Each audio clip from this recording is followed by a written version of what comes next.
My name is Jasmine Williams, and at 35 years old, I was the Chief Operating Officer of Williams Logistics in title but the office made in practice. I found out that my brothers earned twice as much while doing far less than I did at the family company.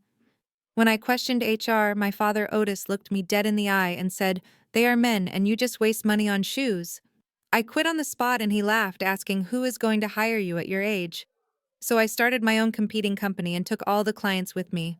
But before I tell you how I brought a multi-million-dollar empire to its knees, using nothing but a laptop and my contact list, let me know where you are watching from in the comments. Hit that like button and subscribe if you have ever had to remind a man that you are not his assistant, you are the boss. The nightmare began at 5:15 in the morning on a humid Tuesday in Atlanta. The sun had not even thought about rising, but I was already ankle-deep in hydraulic fluid and frustration on the loading dock of our main warehouse. A container of perishable medical supplies was stuck because the gate code had been changed overnight, and nobody bothered to update the system. The drivers were screaming in Spanish, the warehouse manager was panicking, and I was the only one with the administrative clearance to override the security lock. My phone vibrated against my hip for the 10th time that hour. I wiped grease from my hands onto my pantsuit, which I had foolishly put on thinking today would be an office day, and checked the screen. It was a voice note from my older brother, Dante. I pressed play, hoping for an explanation about the gate code change, since he was technically the vice president of operations. "Yo, Jazz, cover for me this morning, would you?" Dante's voice slurred through the speaker, heavy with the aftermath of expensive scotch and cigars. "The club was insane last night. I am going to sleep it off. Tell Dad I am meeting a client at the golf course." I stared at the phone. My brother, the vice president, was hungover at 5 in the morning, while I, the chief operating officer, was doing the job of a security guard and a dock worker combined. I looked up at the drivers who were waiting on me. They looked tired. I looked tired. We were all tired of the Williams men. I typed in the override code manually, my fingers flying across the keypad. The gates groaned open and the trucks roared to life. Crisis averted. Again. Not because of the systems my father Otis bragged about in his brochures, but because I was there to fix the mess his sons created.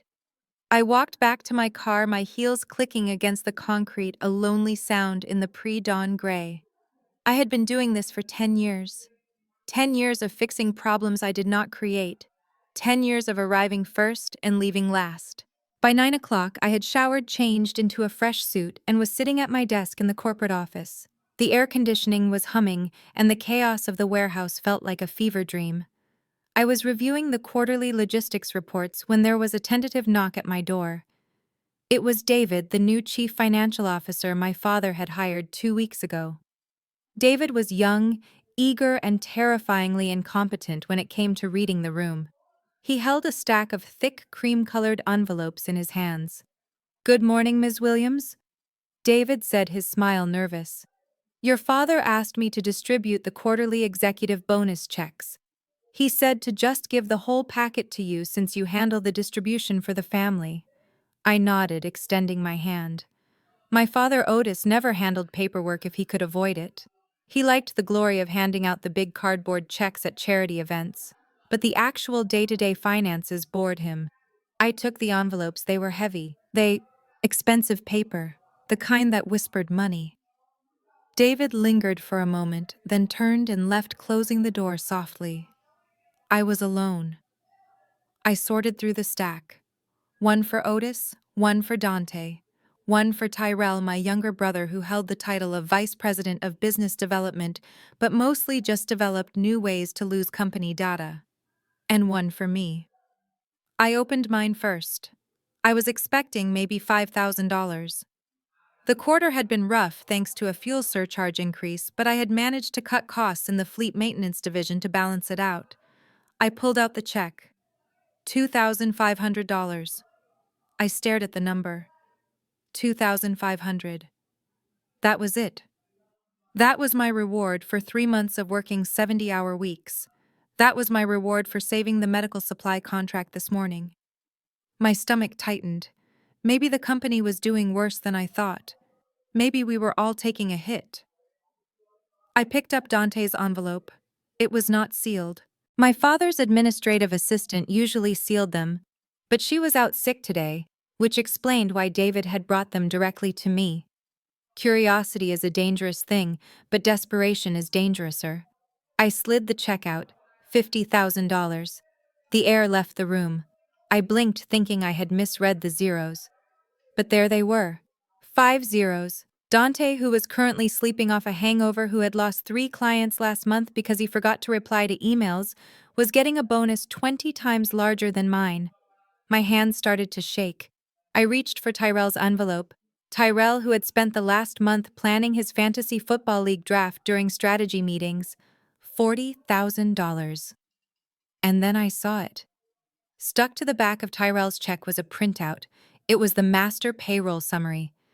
David, the new CFO, must have accidentally included it in the stack thinking I needed it for the files. It was the holy grail of secrets in Williams Logistics. I flattened the paper on my desk, my heart hammering against my ribs like a bird trapped in a cage. I ran my finger down the column labeled Base Salary.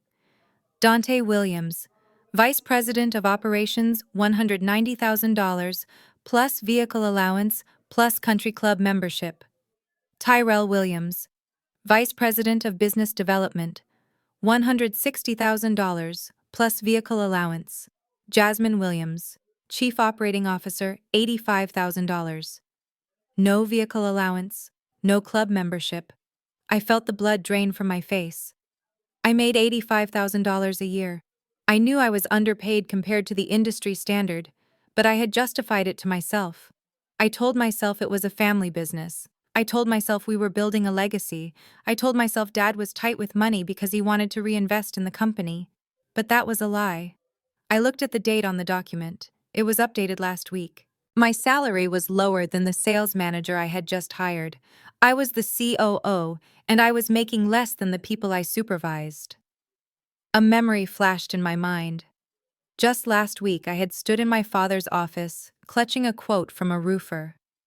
The roof of my small 2-bedroom condo had sprung a leak during the spring rains. The repair was going to cost $5,000 money I did not have in my savings because I put every spare cent back into my professional development courses. Dad, I had said, feeling small and begging, I need a salary advance, just $5,000. The roof is leaking into my kitchen. Otis had looked at me over his reading glasses, shaking his head with a look of disappointment. Jasmine, you know the company cash flow is tight right now. You need to learn to manage your finances better. You spend too much on clothes. Maybe if you cooked more instead of buying takeout, you would have savings. I had walked out of his office feeling ashamed. I had gone home and put buckets under the leak and eaten ramen for a week to save money. And all the while, Dante was making $190,000. All the while, my father was signing bonus checks for $50,000 to a man who was currently unconscious from partying. They were not broke. They were just broke for me. The shame I had felt last week evaporated, replaced by a cold, hard rage. It started in my toes and worked its way up, turning my blood to ice. I looked around my office. The office I had painted myself because Dad said we did not have the budget for a decorator. The computer I had upgraded with my own money because the company issue laptop was too slow to run the logistics software I needed. I was not a partner. I was not a daughter. I was cheap labor. I reached for my phone. My hands were steady now. Deadly steady. I took photos of everything: the checks, the payroll summary, the memo line on Dante's check that read performance bonus. I made sure the lighting was perfect. I made sure every zero was visible. This was not a misunderstanding. This was a systematic devaluation of my existence. I stood up. I could hear laughter coming from down the hall. The morning executive meeting was scheduled to start in 10 minutes. Usually I would be in there early, setting up the projector, printing the agendas, making sure everyone had coffee. Not today. I gathered the checks and the payroll summary. I did not put them back in the envelopes. I held them in my hand like a weapon. I walked out of my office and down the hallway. The carpet was worn in the middle, a path worn by my feet running back and forth solving problems for 10 years. I passed the break room. Sarah, my sister-in-law, and Dante's wife was there. She did not work here, not really. She was on the payroll as a lifestyle consultant, whatever that meant, but mostly she came in to use the high-speed internet for her online shopping and to critique my outfits. She looked up as I passed. "Oh, Jazz," she called out, her voice high and grating. "The coffee machine is out of pods. Can you run to the store? Dante gets cranky if he does not have his dark roast." I did not stop. I did not even look at her. I kept walking, my eyes fixed on the double mahogany doors at the end of the hall. The CEO's office. I could hear my father's booming laugh from inside. I could hear Tyrell giggling. They were probably watching sports highlights or sharing a joke about a vendor they had stiffed. They sounded happy. They sounded rich. I reached the doors. I did not knock. I did not smooth my skirt. I did not take a deep breath to compose myself. I was done composing myself. I pushed the doors open with both hands, the wood slamming against the stops with a sound like a gunshot. Otis was sitting behind his massive desk, feet up. Tyrell was on the leather sofa playing a game on his phone. Dante, miraculously awake but looking green, was pouring himself a glass of water at the wet bar. They all froze. Jasmine. Otis barked, frowning. "What is the meaning of this?" "You know I hate it when you barge in. Where is the agenda for the meeting?" I walked to his desk. I did not say a word. I slammed the stack of checks and the payroll summary down right on top of his precious leather blotter. The sound echoed in the room. "What is this?" Otis asked, looking down. He saw the payroll summary first. His face went a shade of red I had never seen before. "Who gave you this?" "Read it," I said, my voice low and vibrating. "Read it out loud." Otis snatched the paper up. "This is confidential company data. You have no right." "I have every right," I cut him off, my voice rising. "I am the chief operating officer. I run this place. I fix the trucks. I handle the drivers. I negotiate the contracts. I am here at 5 in the morning while your sons are stumbling home from the club." I pointed a finger at Dante, who was trying to shrink into the wall. "You pay him $190,000 for what? For a vehicle allowance to drive a Porsche he crashes every 6 months." I pointed at Tyrell. "You pay him $160,000. He does not even know how to open a PDF file. Dad. And me." I slammed my hand on the desk again. $85,000. You denied me $5,000 for a roof that is leaking on my head while you hand them $90,000 in bonuses this morning." Otis stood up. He was a big man used to intimidation. He leaned over the desk, trying to make me feel small. "Lower your voice, Jasmine," he growled. "You are hysterical." "I am not hysterical," I said, stepping closer. "I am informed. Explain it to me, Dad. Make it make sense. Why is my labor worth less than half of theirs?" Otis looked at me with cold eyes. There was no shame in them. No apology, just annoyance that he had been caught. "Because they are men, Jasmine," he said simply, as if stating the weather. The room went silent. Even Tyrell stopped playing his game. "They are men," Otis repeated, settling back into his chair. "They have families to support. They carry the Williams name. They are the future of this legacy." He looked me up and down with a sneer. You are a woman. You do not have a family. You do not have children.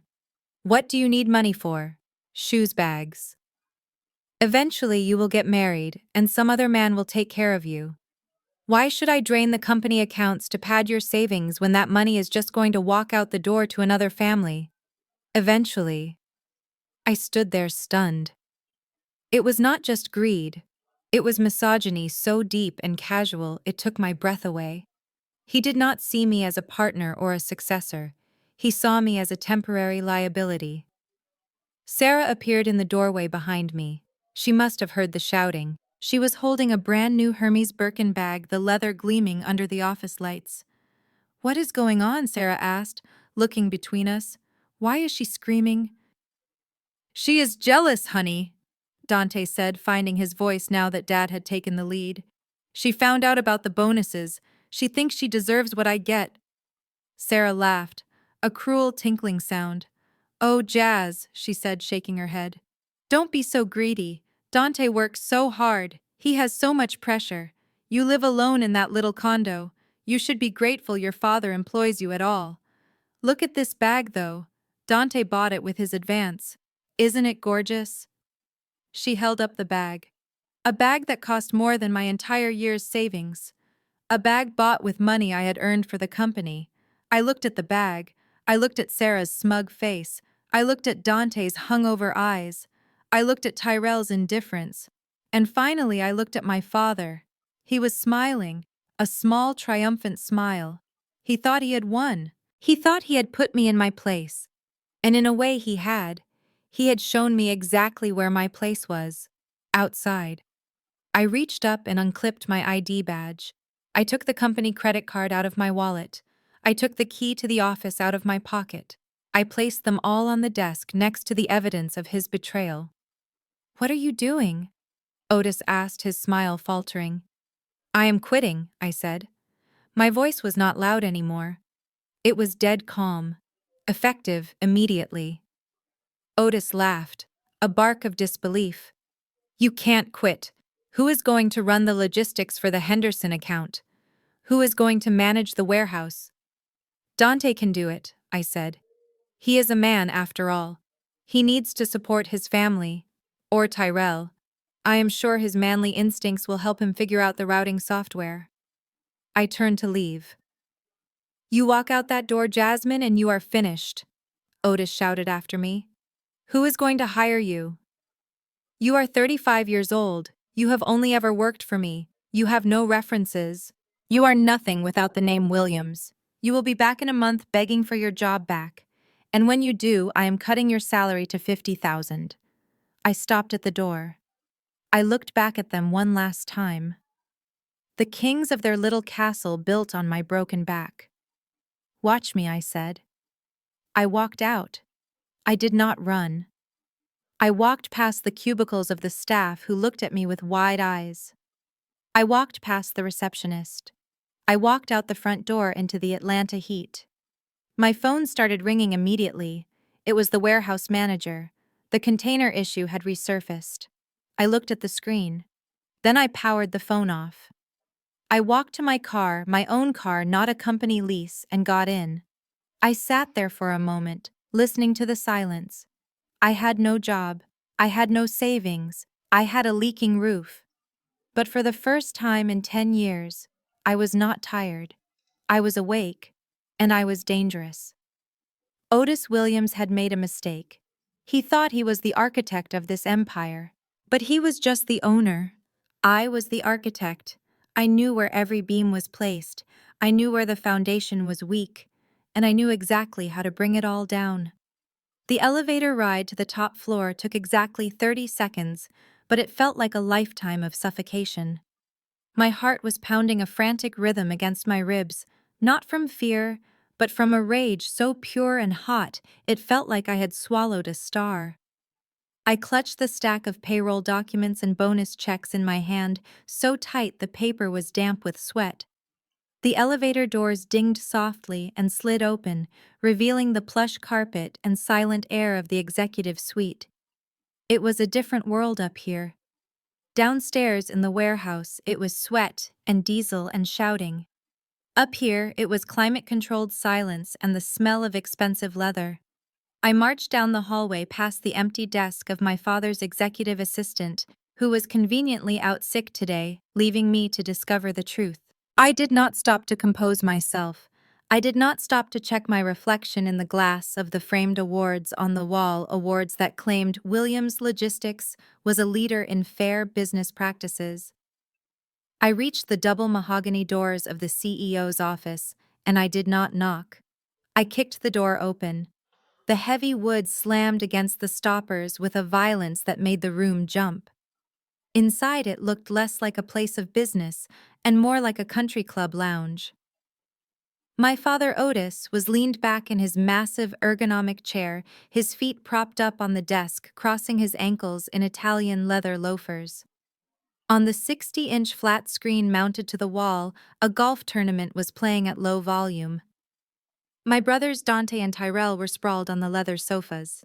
Dante was nursing a tumbler of amber liquid that looked suspiciously like the 20-year-old Scotch dad kept for clients, and Tyrell was laughing at something on his phone, completely oblivious to the fact that our inventory system was currently crashing.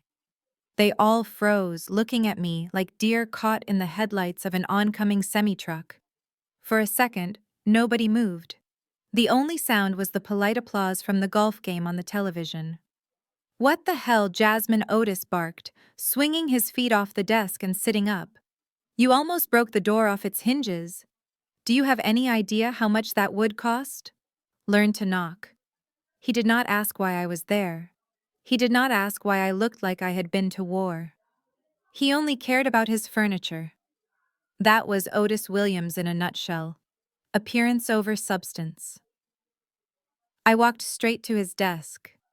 I did not look at Dante, who was trying to hide his glass behind his leg. I did not look at Tyrell, who was scrambling to sit up straight. I kept my eyes locked on my father. I slammed the stack of papers down on his pristine blotter. The sound was like a gunshot in the quiet room. The payroll summary slid across the polished wood, stopping just inches from his hand. "Read it," I said, my voice trembling not with tears, but with the effort of not screaming. Otis looked at the papers, then up at me, his brow furrowing. "What is this? This is confidential HR data. Who gave this to you? Your new CFO?" I spat out. "The one you hired because he is the son of your golf buddy." He handed me the bonus checks to distribute. He forgot to take out the master payroll list. Dante let out a nervous chuckle from the couch. "Oh man, David is an idiot. I told you, Dad." "Shut up, Dante," I snapped without looking at him. "You are earning $190,000 a year to sit on that couch and drink scotch at 10 in the morning." The room went deadly silent. Otis picked up the payroll summary. He did not look ashamed. He did not look guilty. He looked annoyed. He scanned the numbers, his face hardening into a mask of irritation. "So now you know," he said, tossing the paper back onto the desk, as if it were a fast food wrapper. "You shouldn't be snooping in things that don't concern you, Jasmine. It is unbecoming." "Unbecoming," I repeated the word, tasting like ash in my mouth. "What is unbecoming, Father, is realizing that I am the lowest paid executive in this building, despite being the only one who knows how to run it. I am here at 5 in the morning dealing with customs agents. I am the one negotiating the fuel contracts. I am the one fixing the messes these two create." I pointed at my brothers. Tyrell looked at the floor. Dante glared at me, his jaw tight. "And you pay them double my salary," I continued, my voice rising. "Double, plus bonuses, plus cars, plus club memberships. While I had to beg you for $5,000 to fix a hole in my roof." Otis stood up, then drawing himself up to his full height. He was a big man used to using his size to intimidate people. He leaned over the desk, placing his hands flat on the surface. "Lower your voice," he growled. "You are acting hysterical. This is exactly why you aren't ready for more responsibility. You let your emotions rule you." "I am not emotional," I said, stepping closer until I could smell his expensive cologne. "I am furious. Explain it to me. Give me one good reason why Dante, who lost the Peterson account last month, gets a $50,000 bonus, and I get $2,000. Give me one reason why Tyrell, who thinks supply chain is something you wear around your neck, makes twice what I make." Otis sighed, a long, suffering sound that suggested I was a petulant child asking for a pony. He walked around the desk and stood in front of me, crossing his arms. "Look, Jasmine," he said, his tone condescendingly patient. "It is simple economics and biology. Dante and Tyrell are men. They have families to support. They have wives, they have children. They are building the future of the Williams name. They need the resources to maintain a certain lifestyle that reflects well on the company." I stared at him, unable to process the archaic sexism spewing from his mouth. "And me," I asked, my voice barely a whisper. What am I? You are a woman, he said with a shrug. You are single. You have no children. You live in a small condo. What expenses do you have, really? Shoes, handbags. You don't need the same kind of money they do. You are just one person. And eventually you will get married, and your husband will take care of you. Why should I pour company resources into your bank account when that money is just going to leave the family eventually? The logic was so twisted, so deeply offensive that I felt dizzy. He did not see me as an asset. He saw me as a liability. He saw my labor as something he was entitled to, and my compensation as an allowance he granted out of charity. Before I could respond, the office door opened again. Sarah, Dante's wife, breezed in. She was wearing a white tennis skirt and a silk blouse, looking like she had just stepped off a magazine cover.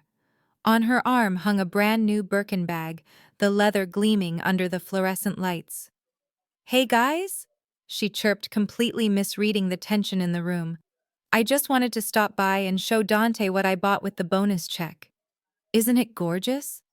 It smells like heaven. She held the bag up, twirling it for us to admire. That bag cost more than my entire car. That bag was paid for by the work I did while Dante was sleeping off hangovers. She looked at me and her smile turned sharp. Oh, hey Jasmine, you look tired. You should really invest in some better eye cream. You know stress makes you age faster. Why do you always look so intense? You need to relax. Be happy for your brother. He works so hard to provide for us. I looked at Sarah. I looked at the bag. I looked at Dante, who was suddenly very interested in his fingernails. And I looked at Otis, who was watching me with a smug expression, waiting for me to back down. He thought this was over. He thought he had explained the rules of the world to me, and now I would go back to my desk and get back to work. He thought I was trapped. I reached up and unclipped my security badge from my lapel. I dug into my pocket and pulled out the key fob for the company car, a 10-year-old sedan with a check engine light that never turned off. I placed them gently on the desk, next to the evidence of his betrayal. What are you doing? Otis asked, his brow furrowing. I am done, I said, my voice steady and cold. I quit. Otis let out a bark of laughter. You can't quit. You have the Henderson presentation next week. You have the logistics audit. You are the only one who knows the passwords to the server. Then you better start guessing, I said, stepping back. Because I am not doing it. I am not working another minute for a company that values my gender over my contribution. I am not making money for you to buy handbags for your daughter-in-law while my roof leaks. Dante stood up, then looking panicked. Jazz. Come on, don't be like this. You know Dad is just old school. We can talk about a raise next year. Just calm down. No, Dante, I said. Next year never comes. I am taking my skills, my knowledge, and my dignity, and I am walking out that door. Otis sneered, his face turning an ugly shade of red. Go ahead then. Walk out. See how far you get. You are 35 years old, Jasmine. You have spent your entire career under my wing. You have no reputation outside of this building.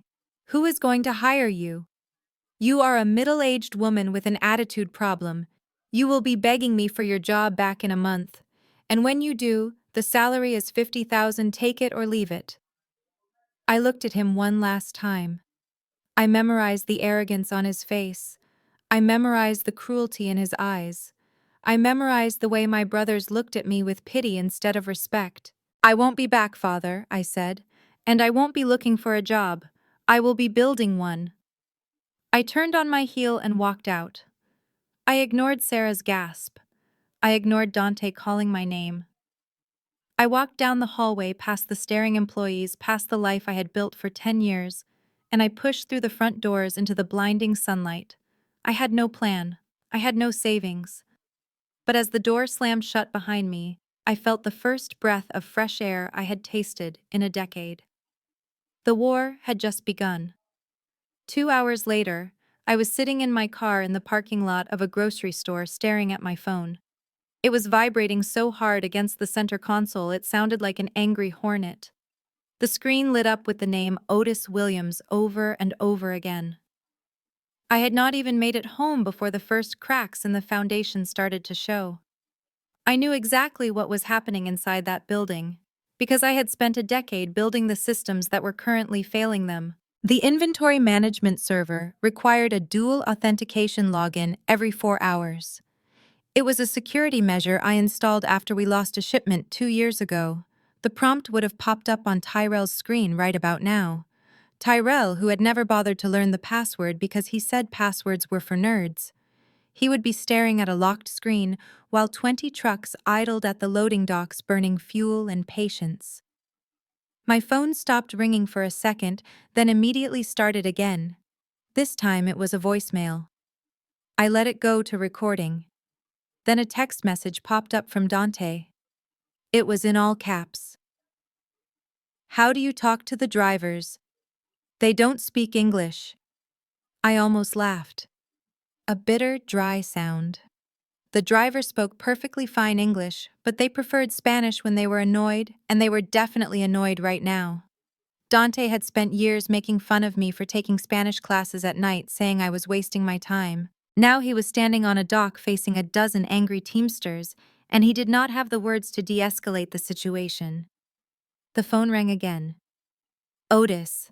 I picked it up this time not because I wanted to talk, but because I needed to hear the panic. Hello, Father, I said calmly. You little witch. Otis screamed, his voice distorted by the poor connection. What did you do to the server? The screens are black. Tyrell says you put a virus in the system before you left. I did not put a virus in the system. I said, watching a woman load groceries into her trunk. It is a security timeout. You need the admin password. Give it to me, he demanded. Give it to me right now or I am calling the police. I leaned back in my seat.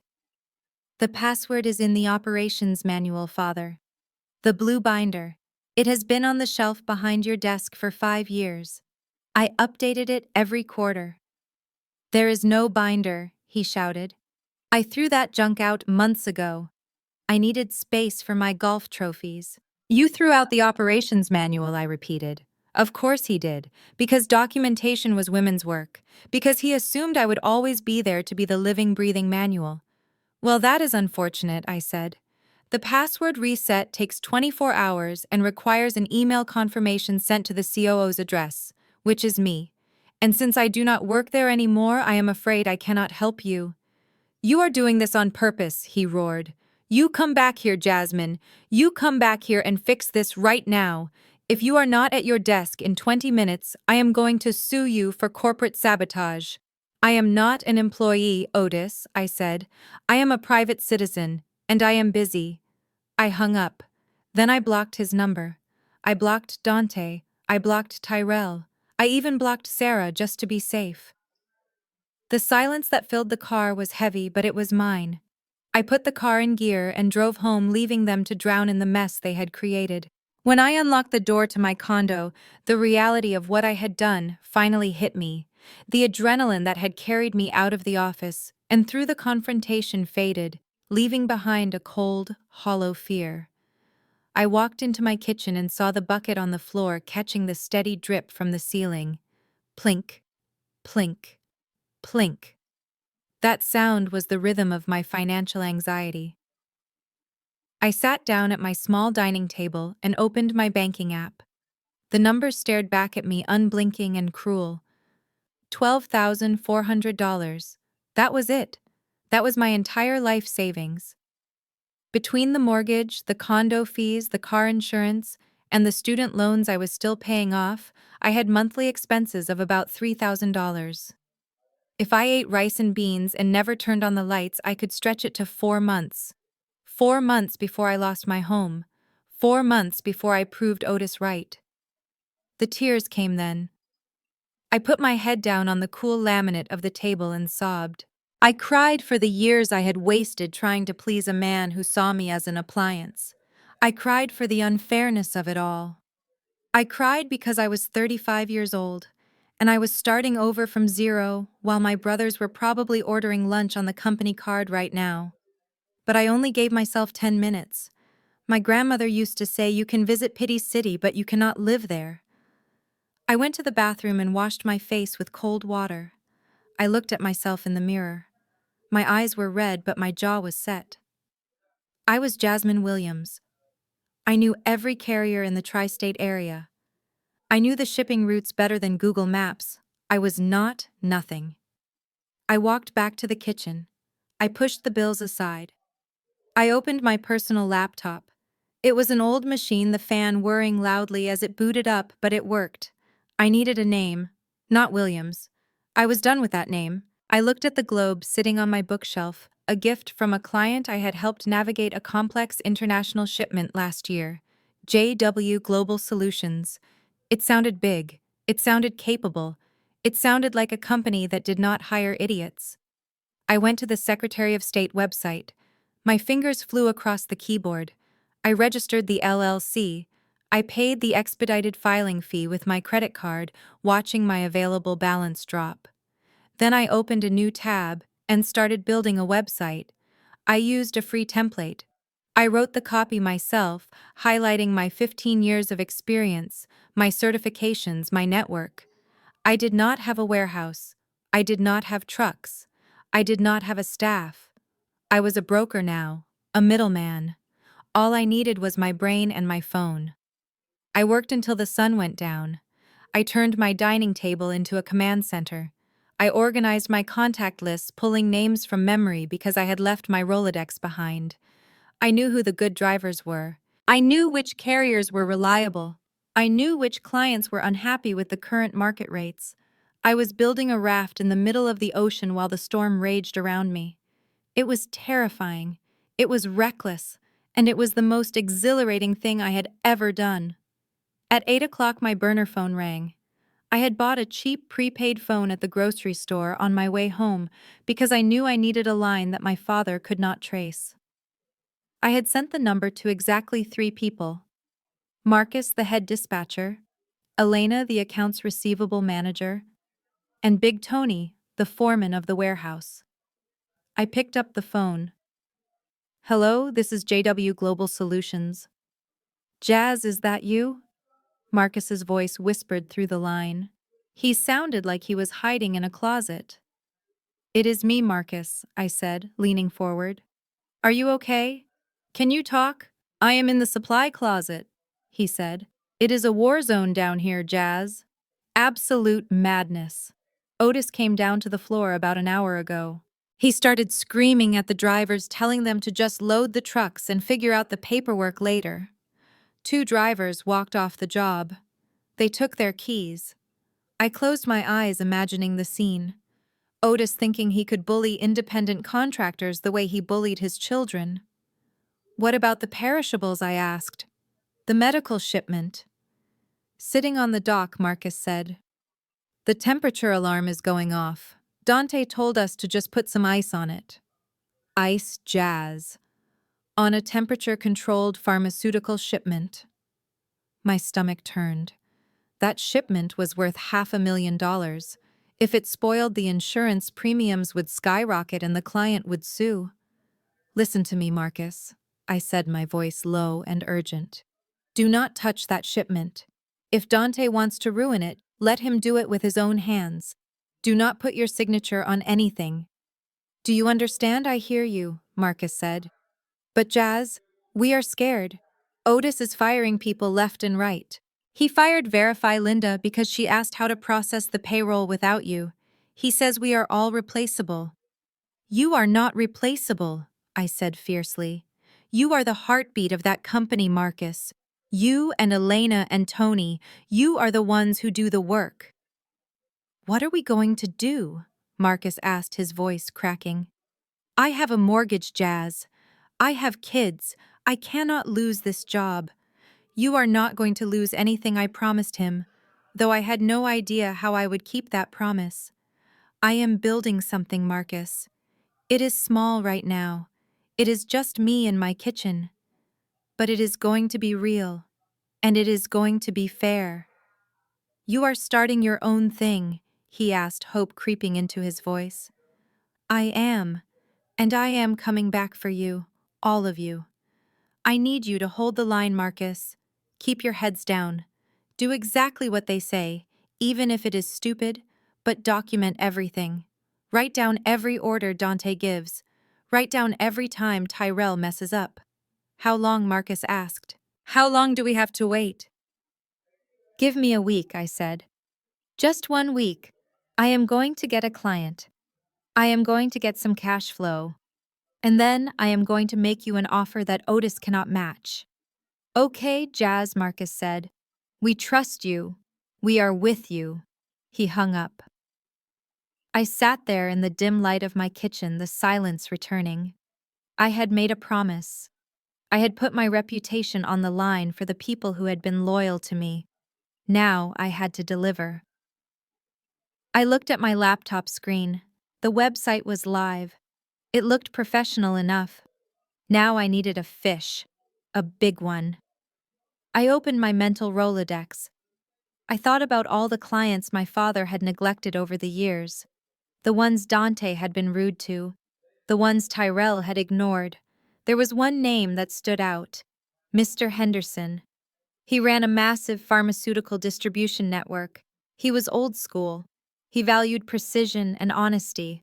And he hated my father. He only stayed with Williams Logistics because I was the one handling his account personally. If Dante messed up that medical shipment today, Henderson would be looking for blood.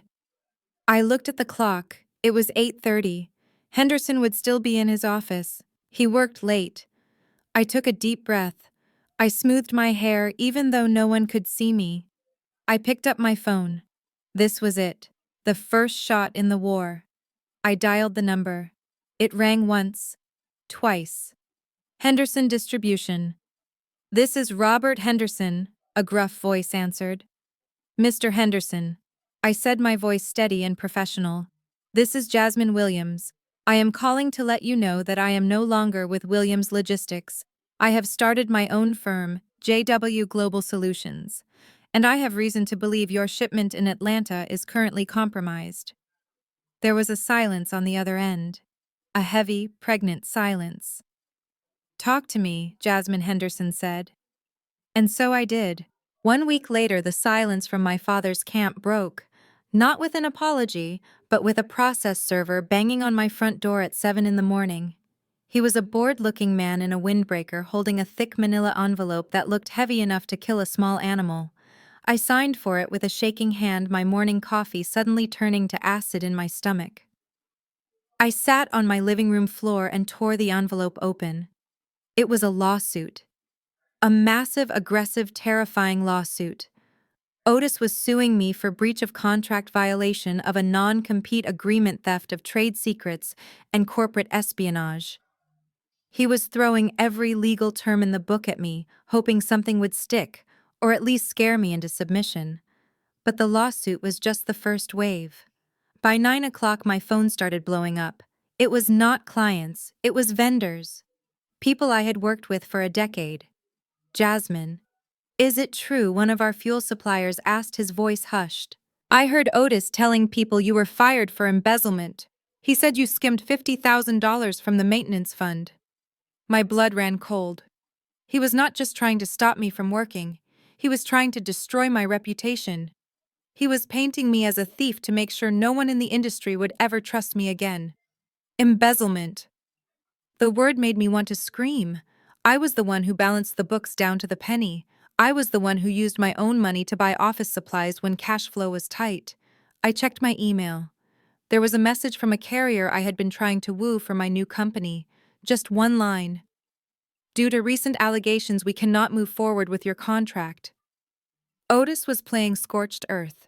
He knew he could not beat me on competence, so he was going to beat me on character. He wanted to starve me out before I could even get my first truck on the road. He wanted me broken and begging. I looked at the legal papers again. The law firm was Sterling and Associates. They were the sharks of the corporate world. They charged $600 an hour just to breathe your air. Otis was spending a fortune to crush his own daughter. I did not have money for a lawyer. My bank account was already bleeding from the startup costs. But as I read through the threatening language of the lawsuit, a strange realization began to dawn on me. They were accusing me of violating my employment contract. They were citing specific clauses from the employee handbook. I stood up and walked to the closet where I kept my old tax returns. I dug through the boxes until I found the file from 10 years ago. My first year at the company. I pulled out the tax forms. There it was. The smoking gun. I did not need a lawyer. I just needed a shower and my best suit. At 2 o'clock that afternoon, I walked into the marble lobby of Sterling and Associates. I did not have an appointment. I told the receptionist I was there to see Mr. Sterling regarding the Williams logistics case, and that if he did not see me immediately, he would be explaining to the state bar why he filed a frivolous lawsuit. She looked at my face, saw that I was not bluffing, and made a call. 5 minutes later, I was being ushered into a corner office with a view of the entire city. Mr. Sterling was exactly what I expected. Older white expensive suit, a smile that did not reach his eyes. He sat behind his desk looking at me with a mixture of pity and annoyance. "Ms. Williams," he said, gesturing to a chair, "I assume you are here to sign the settlement agreement. It is the best offer you are going to get. Your father is very upset, but he is willing to drop the criminal charges if you shut down your company and sign a 10-year non-compete." Criminal charges. I repeated, my voice steady. "You mean the imaginary ones?" "Embezzlement is a serious crime," Sterling said, leaning back. "We have witness statements. Your brother Dante says he saw you taking cash." "Dante," I said with a scoff. "Dante thinks cash flow is a rap song." I reached into my bag and pulled out a single piece of paper. It was not a legal brief. It was my 1099 tax form from last year. I slid it across the desk. Sterling looked at it. He frowned. "What is this?" "That Mr. Sterling is proof that your client is a liar and a tax cheat," I said.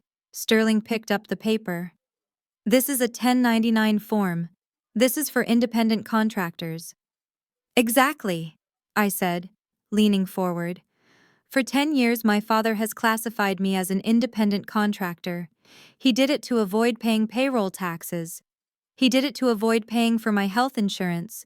He did it to keep me off the official company books so he could hide profits." I watched the realization hit him. His eyes widened slightly. "Independent contractors do not sign employee handbooks." I continued, my voice hard. "They do not sign non-compete agreements. In fact, by definition, an independent contractor is free to work for anyone they want, including competitors. That is the trade-off. You save on taxes, you lose control." Sterling set the paper down. He looked a little pale. "If I was an employee bound by a non-compete, then Otis owes the IRS 10 years of back taxes plus penalties and interest," I said. "He also owes me 10 years of overtime pay, because as you know, contractors are paid for every hour they work, and I worked about 80 hours a week." I pulled out a second sheet of paper. It was a spreadsheet. "I calculated it last night," I said. "At my hourly rate, plus the mandatory overtime penalty, plus the unpaid benefits, Otis owes me roughly $400,000, and that is before the IRS gets involved." The room was so quiet I could hear the air conditioning humming. Sterling looked at the papers, then at me. He was a shark, but he knew when there was blood in the water, and right now it was his client's blood. "You filed a lawsuit based on a contract that does not exist," I said. "You accused me of violating employee policies that legally do not apply to me. If we go to court, Mr. Sterling, the first thing the judge is going to ask is why your client misclassified his chief operating officer as a temp worker for a decade." Sterling cleared his throat. He adjusted his tie. The arrogance was gone, replaced by a calculating panic.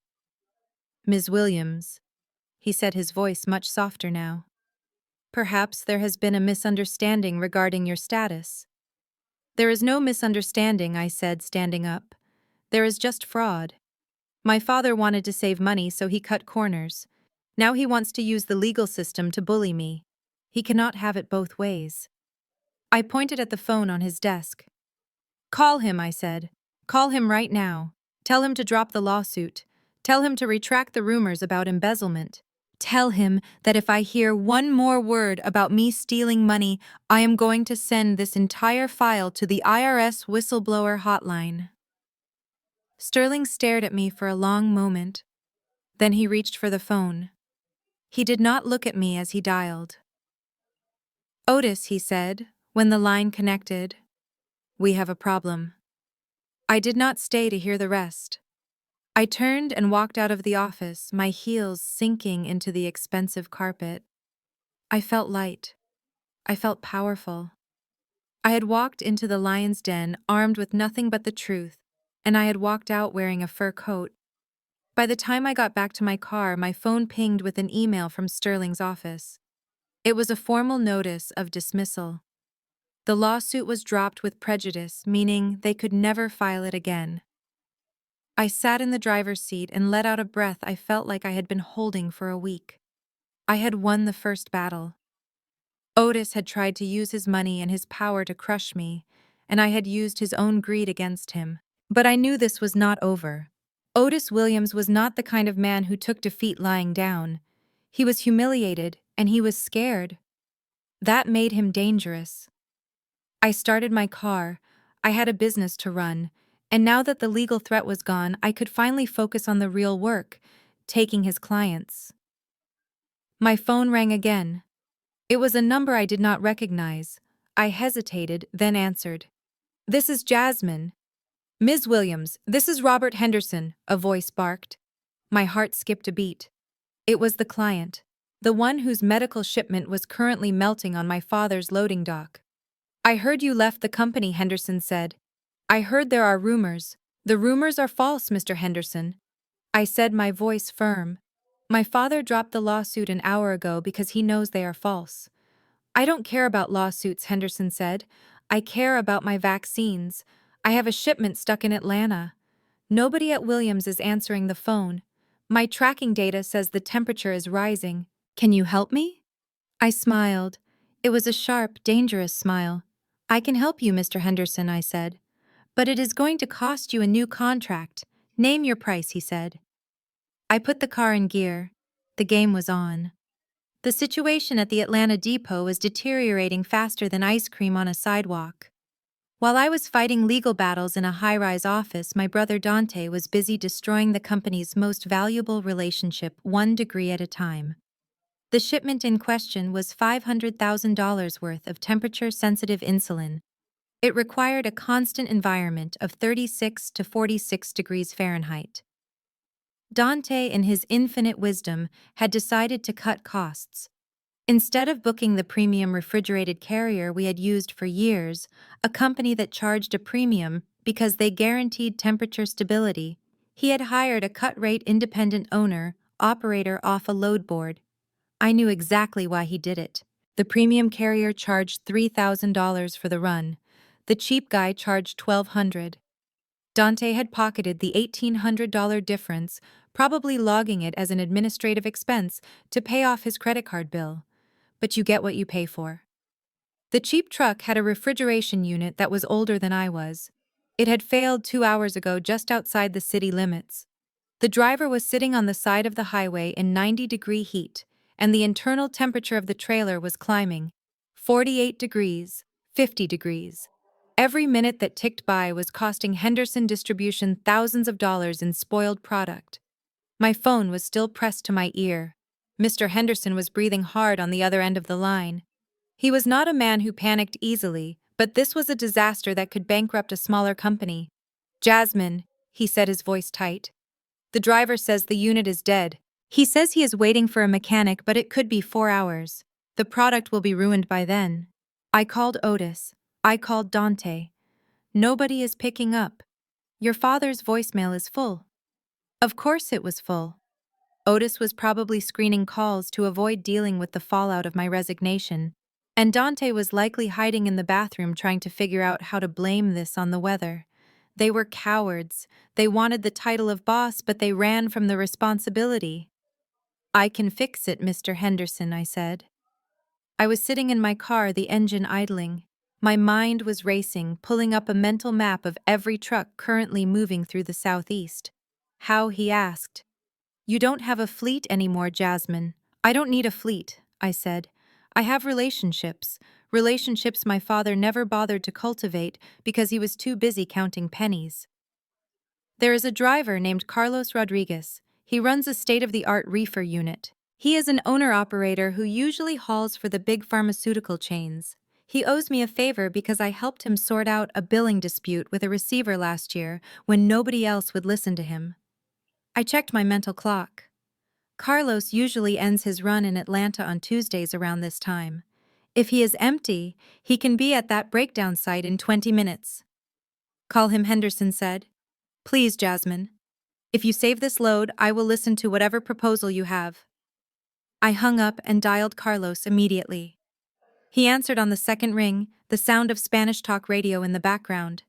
Jazz, he said, his voice warm. Long time no hear. I heard you left the circus. News traveled fast on the road. I did, Carlos, I said. But I need one last miracle. I have a stranded load on I-20 West. Insulin. The reefer died. I need a cross-dock rescue right there on the shoulder. Can you do it? Carlos whistled. That is risky, Jazz. Transferring product on the highway, I know, I said. But if we don't do it, the load is dead. I can get a police escort to close the lane for safety. I still have contacts at the precinct from the charity run we organized last year. I just need a truck that can get cold fast. For you, Jazz. Anything, Carlos said. I just dropped my load in Marietta. I am empty and I have a full tank.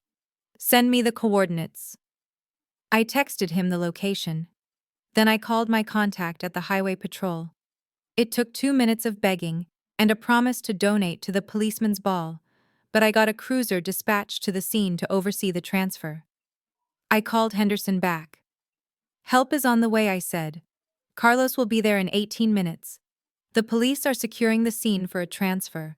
We are going to move the pallets from the broken truck to Carlos's unit. His trailer is already pre-cooled to 36 degrees. Henderson let out a breath that sounded like a sob. You are a lifesaver, Jasmine. I mean it. I am not done yet, I said, my voice turning to steel. I am going to save your product, Mr. Henderson. But before Carlos moves a single pallet, I need something from you. Name it, he said.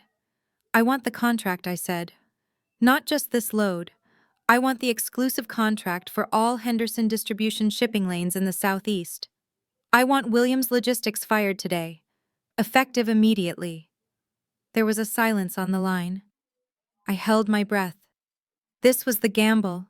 I was asking him to sever a 10-year relationship with my father in the middle of a crisis. Send me the paperwork, Henderson said. If that load temperature reads safe when it gets to the warehouse, the contract is yours. I drove home with one hand on the wheel and the other drafting a contract on my phone using voice to text. I pulled into my driveway just as Carlos texted me a photo. It was a picture of 2 trucks back to back on the highway, shoulder blue lights flashing in the background. The pallets were being moved. I ran inside to my kitchen office. I opened my laptop. I pulled up the tracking software Carlos had shared with me. I watched the little blue dot moving on the map. The transfer took 40 minutes. It was agonizing. I watched the temperature sensors on Carlos's truck. When the doors opened to load the freight, the temp spiked to 42 degrees. My heart stopped. If it went over 46, we were dead. Then the doors closed. The graph line started to drop. 41, 40, 38, 36, safe. I slumped back in my chair. Sweat was running down my back. I felt like I had just run a marathon. At 6 o'clock that evening, I received an email from Robert Henderson. The subject line was simply, "Thank you." Attached was a PDF. It was the signed contract. Exclusive rights. 3-year term. Estimated value, $2 million a year. I stared at the screen. I had done it. I had stolen the crown jewel of my father's client list. And I had done it without a warehouse, without a staff, and without a single truck of my own. I had done it with competence. 5 minutes later, my phone rang. It was Dante. I debated not answering, but the victory was too sweet not to taste. "Hello, Dante," I said. "What did you do?" he screamed. His voice was hysterical. "Henderson just emailed Dad. He canceled the contract. He said he is moving the business to you. You can't do that. That is our client." "He was your client," I corrected him, "until you decided to ship $500,000 of medicine in a toaster oven to save a few bucks." "That was a mistake," Dante stammered. "I was going to fix it."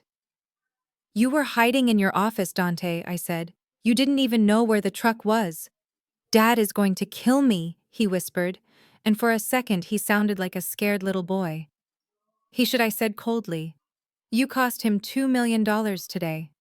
"And Dante?" "What?" he asked. "This is just the beginning." I hung up the phone. I looked around my small kitchen. The bucket was still catching water from the leak. The walls were still bare. But on my screen was a contract that changed everything. I poured myself a glass of cheap wine.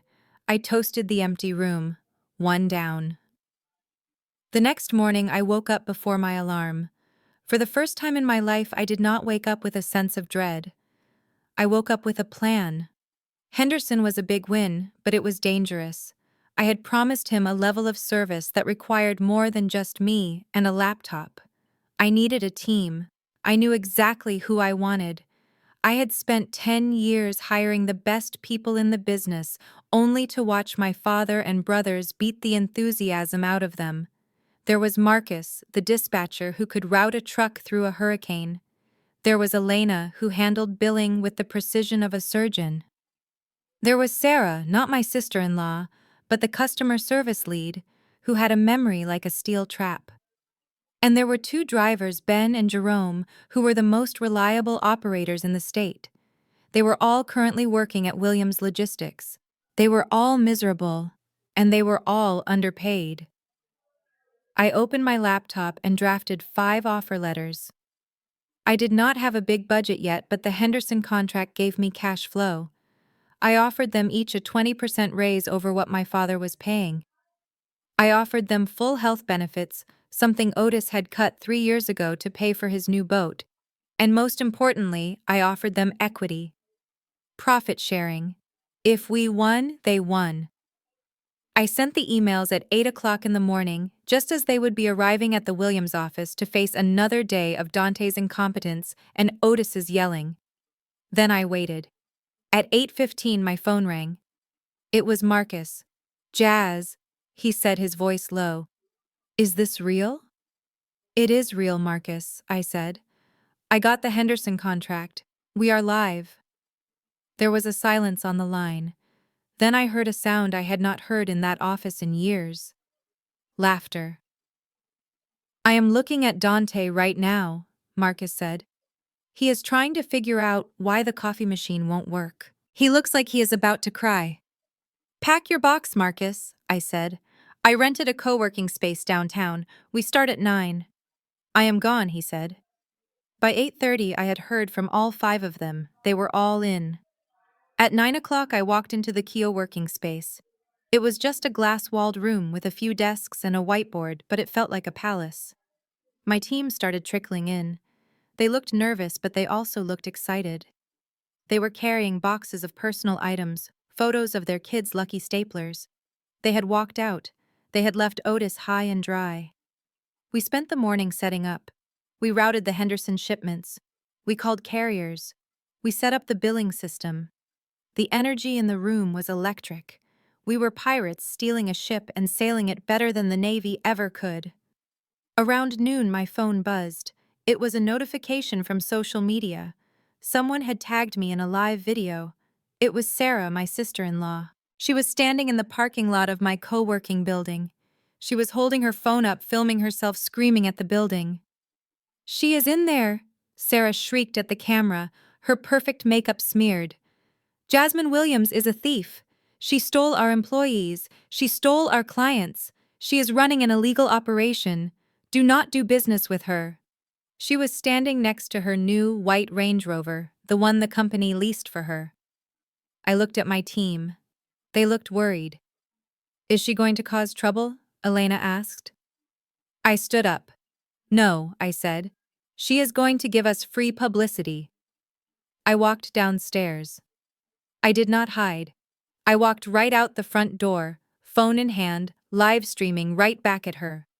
Sarah saw me and lunged forward. "You witch!" she screamed. "How could you do this to family? Dante is having a panic attack. Dad is in the hospital with high blood pressure because of you. Your husband is having a panic attack because he is incompetent, Sarah," I said, my voice calm and loud enough for her viewers to hear. "And your father-in-law is in the hospital because he realized he bet on the wrong horse." "You stole our people," she yelled, pointing a manicured finger at the building. "People are not property, Sarah," I said. "They left because I pay them what they are worth. They left because I treat them with respect. Something you know nothing about." I walked closer to her. I pointed the camera at her Range Rover. "Nice car," I said. "Did you know that the lease payment on that car is exactly equal to the monthly health insurance premiums for the 5 people who just quit? Otis canceled their insurance to pay for your heated seats." Sarah's face went pale. "That is a lie," she stammered. "It is public record," I said, bluffing slightly, but knowing I was close enough to the truth. "You are driving around in my employees' healthcare." I looked into her camera lens. "If anyone watching this wants to work for a company that pays for talent instead of luxury cars for the owner's family, come see me. We are hiring." Sarah lowered her phone. She looked around. People on the street were stopping to watch. She realized she had made a mistake. She had tried to bully me, and I had turned it into a recruitment ad. She got in her car and peeled out of the parking lot, tires screeching. I turned off my phone. I walked back upstairs. My team was standing at the window watching. When I walked in, they started clapping. It was a small victory, but it felt good. We had survived the first counterattack. But I knew Otis. He was down, but he was not out. He would be coming for me. And next time, he would not send his daughter-in-law. He would come himself. The Henderson contract was the fuel, but I needed an engine. Working out of a co-working space was a temporary fix, and my kitchen table was a liability. I needed a war room. I spent the morning scouring real estate listings for something immediate, something turnkey. I found it in an old industrial park near the airport. It was a small suite barely larger than my living room, with beige carpets that smelled faintly of lemon cleaner and fluorescent lights that buzzed like trapped flies. But it had a door that locked a dedicated fiber optic line, and it was mine. I signed the lease with a shaking hand, handing over a cashier's check that took a significant bite out of the advance Henderson had wired me. Once I had the keys, I sat on the floor of the empty office and pulled out my burner phone. It was time to make the calls that would break my father's back. I knew exactly who I needed. I needed the brain trust. The people who actually made the gears turn while Dante and Tyrell were busy playing executive. First was Marcus, the head dispatcher. Then Elena, who ran accounts receivable with a terrifying efficiency. Next was Samantha, the customer service lead, who knew every client's birthday and dog's name. Finally, Ben and Jerome, the best drivers in the fleet. I called Marcus first. He answered on the first ring. "I have an office, Marcus," I said. 1400 Industrial Way. Suite B. It is not much, but the coffee will be fresh. What is the offer, Jazz?" He asked, his voice low. I took a breath.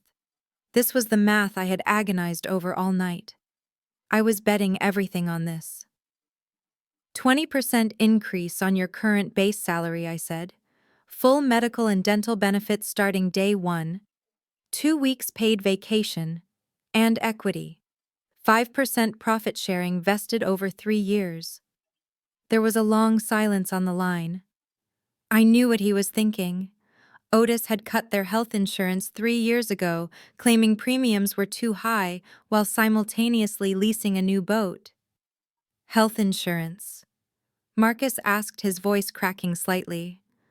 "Real insurance, Blue Cross," I said. "The good stuff.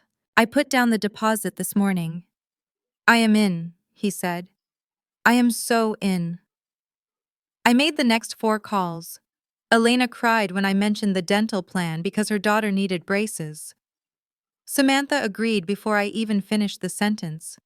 Ben and Jerome were harder. They were worried about the stability of a startup, But when I told them I had the Henderson contract locked down, they signed on. By 5 o'clock that afternoon, I had 5 verbal acceptances. I sat in the middle of my empty office as the sun went down, casting long shadows across the beige carpet. I did not have desks yet. I did not have chairs. But I had a team. And tomorrow, we were going to execute the most coordinated walkout in the history of Williams Logistics. The next morning broke with a heavy, humid heat that promised a storm. I was at the new office by 6, setting up the folding tables and plastic chairs I had bought at a discount store. I had 5 laptops lined up ready to go. At 8 o'clock sharp, the phones at Williams Logistics would start ringing. That was when the first wave of daily pickups were scheduled. But today, there would be nobody to answer them. I had instructed my team to coordinate their resignations. They were to walk in at 8:55, just before the morning meeting, place their letters on Otis's desk, and walk out together. No arguments. No exit interviews.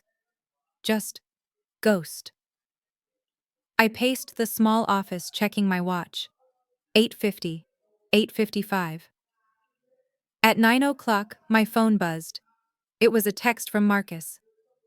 Done. We are in the parking lot. Dante is chasing us. I let out a breath I didn't know I was holding. 10 minutes later, my new employees started arriving. They looked exhilaratingly terrified. Marcus walked in first, holding a box of personal items. He looked like a man who had just jumped out of a plane and survived. You should have seen his face, Marcus said, dumping his box on a folding table. Otis was screaming.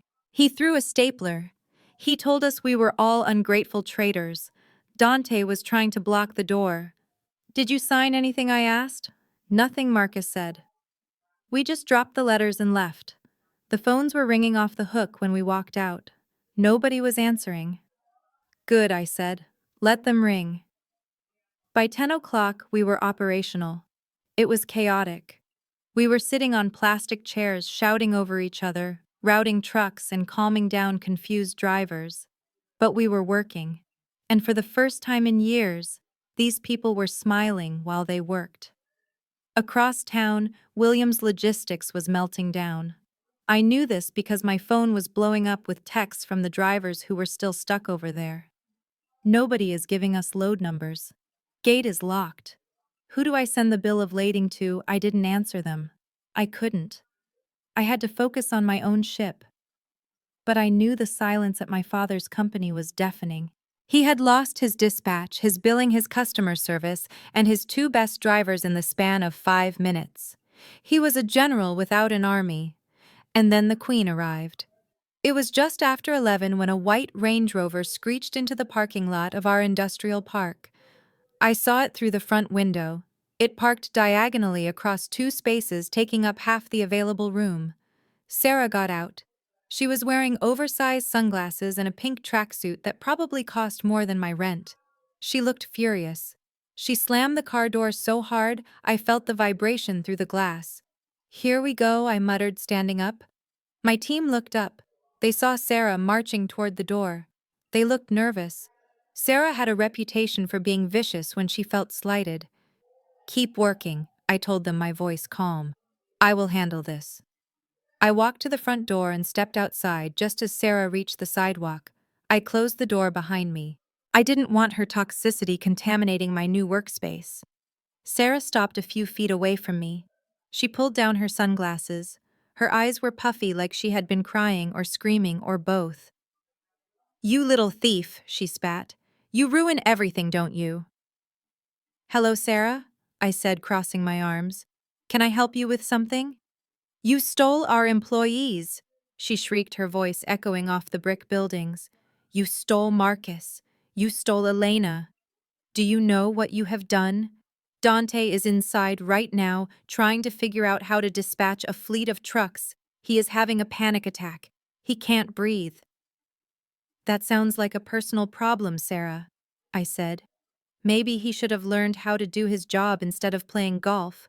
This is illegal, she screamed, stepping closer. You can't just take people. We own them. You don't own people, Sarah, I said, my voice hardening. That is slavery. This is employment. They left because they wanted to. She reached into her purse and pulled out her phone. She started recording me holding the camera aggressively in my face. "I am going live," she hissed. "I am going to show the world what a snake you are. Everyone is going to know that Jasmine Williams is a bitter, jealous little girl who steals from her own family." I looked at the phone. I looked at the red recording dot. "Go ahead," I said. She started talking to her followers, her voice pitching up into that fake influencer whine. "Guys, you won't believe this. My husband's sister just destroyed our family business. She stole all our staff. She is jealous of our success. Look at her. She is working out of this dump because she can't afford a real office." I pulled out my own phone. I opened my social media app. I hit the live button. I pointed my camera at Sarah.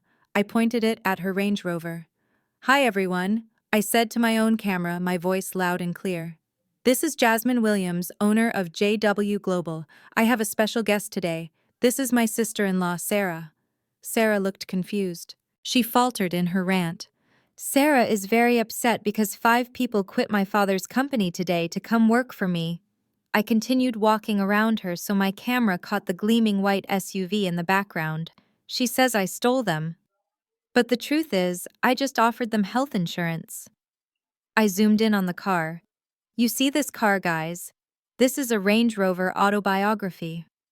The lease payment on this car is roughly $2,000 a month. Do you know what else costs $2,000 a month?" I turned the camera back to Sarah, who was now looking less like a lioness and more like a trapped rat. "The health insurance premiums for the 5 employees who just quit. My father canceled their insurance 3 years ago. He told them the company couldn't afford it.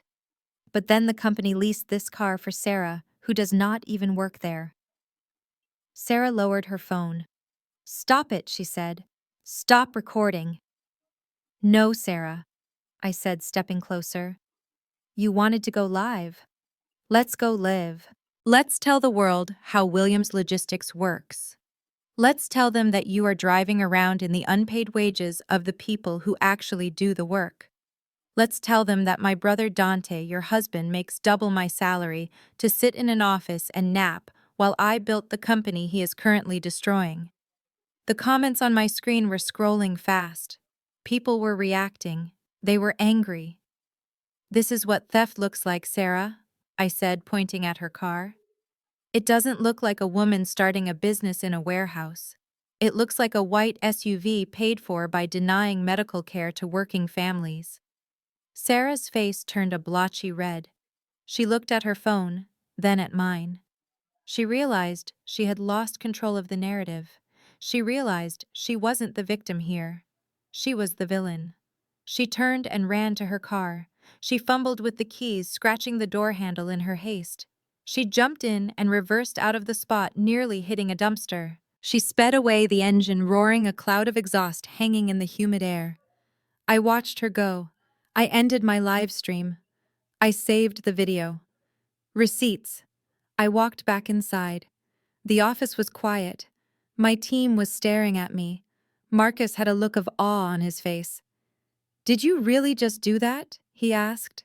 I smoothed my shirt. I sat down at my folding table.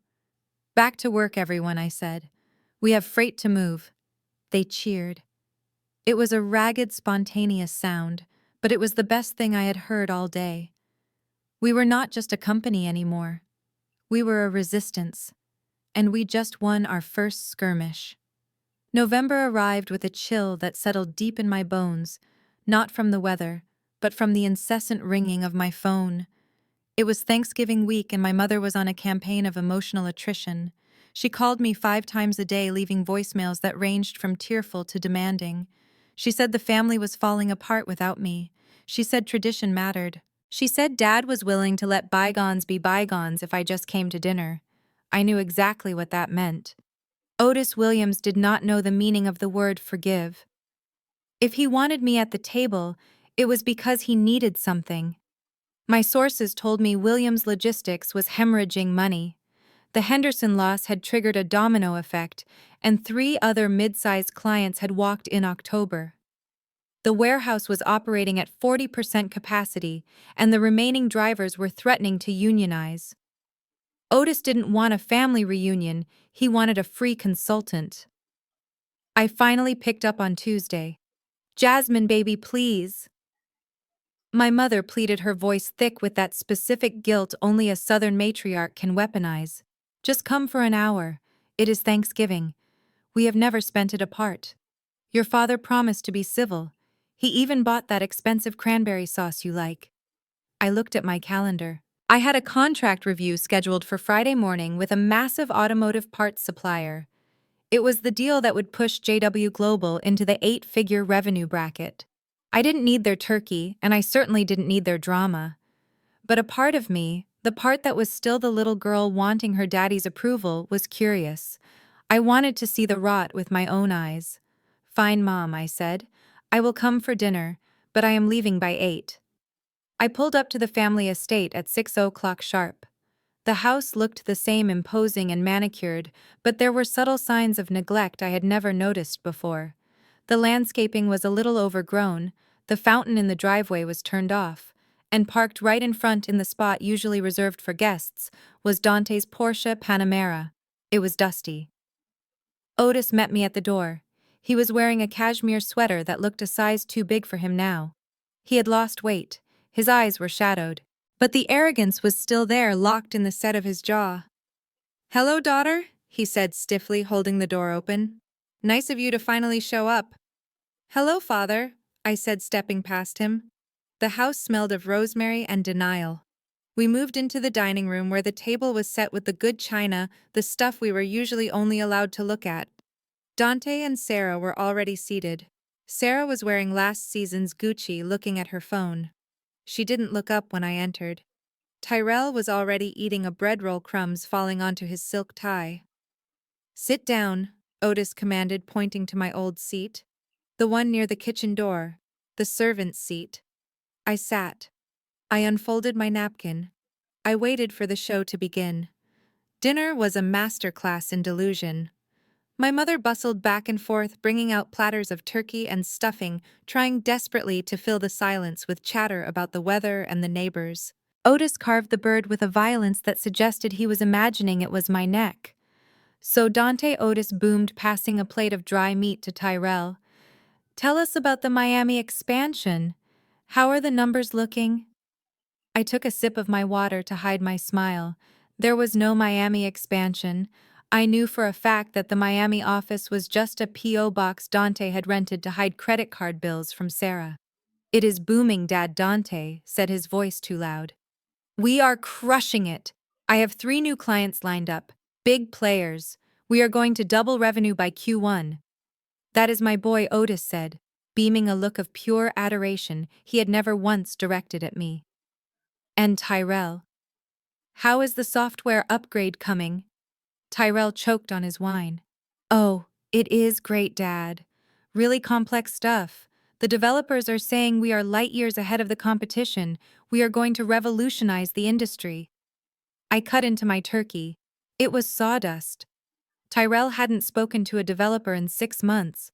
The software license had lapsed in September because nobody paid the renewal fee. They were running the entire company on free trials and spreadsheets. "It is good to see someone building something real," Otis said, turning his gaze on me. "Not like these little pop-up shops trying to scavenge scraps." "So, Jasmine, how is your little project going? Still playing pretend?" Sarah snickered into her wineglass. "I heard you are working out of a warehouse district," she said, wrinkling her nose. "Is it safe there? I would be terrified to park my car in that neighborhood." "My office is secure, Sarah," I said calmly. "And business is fine." "Fine," Otis scoffed. "Fine doesn't pay the mortgage, Jasmine. I heard you are undercutting rates just to get business. That is a race to the bottom. You will be bankrupt by Christmas. But do not worry. When you fail, the family will still be here. I am a forgiving man. I might even find a place for you in data entry. We need someone to scan invoices." He paused, waiting for me to snap, waiting for me to scream or cry or defend myself. He wanted the fight. He wanted to feel powerful by crushing me. I just chewed my food. I swallowed. I wiped my mouth. The turkey is a little dry, Mom, I said. Otis turned purple. He opened his mouth to launch into a tirade about respect and gratitude when the doorbell rang. It was a sharp, insistent sound, not a guest ring, an official ring. Who is that? My mother asked, looking alarmed. We didn't invite anyone else. Probably a delivery, Dante said, waving a hand. I ordered some cigars. Sarah, go get it. Sarah rolled her eyes but got up. She walked to the front door, her heels clicking on the marble foyer. We heard the door open. Then we heard a deep male voice. Mr. Dante Williams. Yeah, that is me, Dante shouted from the table. Just leave it on the porch. Sir, you need to come outside, the voice called back. We have a repossession order for the 2023 Porsche Panamera. The silence in the dining room was absolute. It was heavy and suffocating. Dante dropped his fork. It clattered against the fine china like a cymbal crash. What Sarah whispered from the hallway. Dante scrambled up from his chair, knocking it over. There is a mistake, he stammered, his face draining of color. I paid it. Dad paid it. The company paid it. Otis stood up slowly. His hands were shaking. Dante, he said, his voice low and dangerous. Did you pay the lease? I sent the check. Dante lied, backing away. It must be in the mail. The mail is slow, Dad, you know that.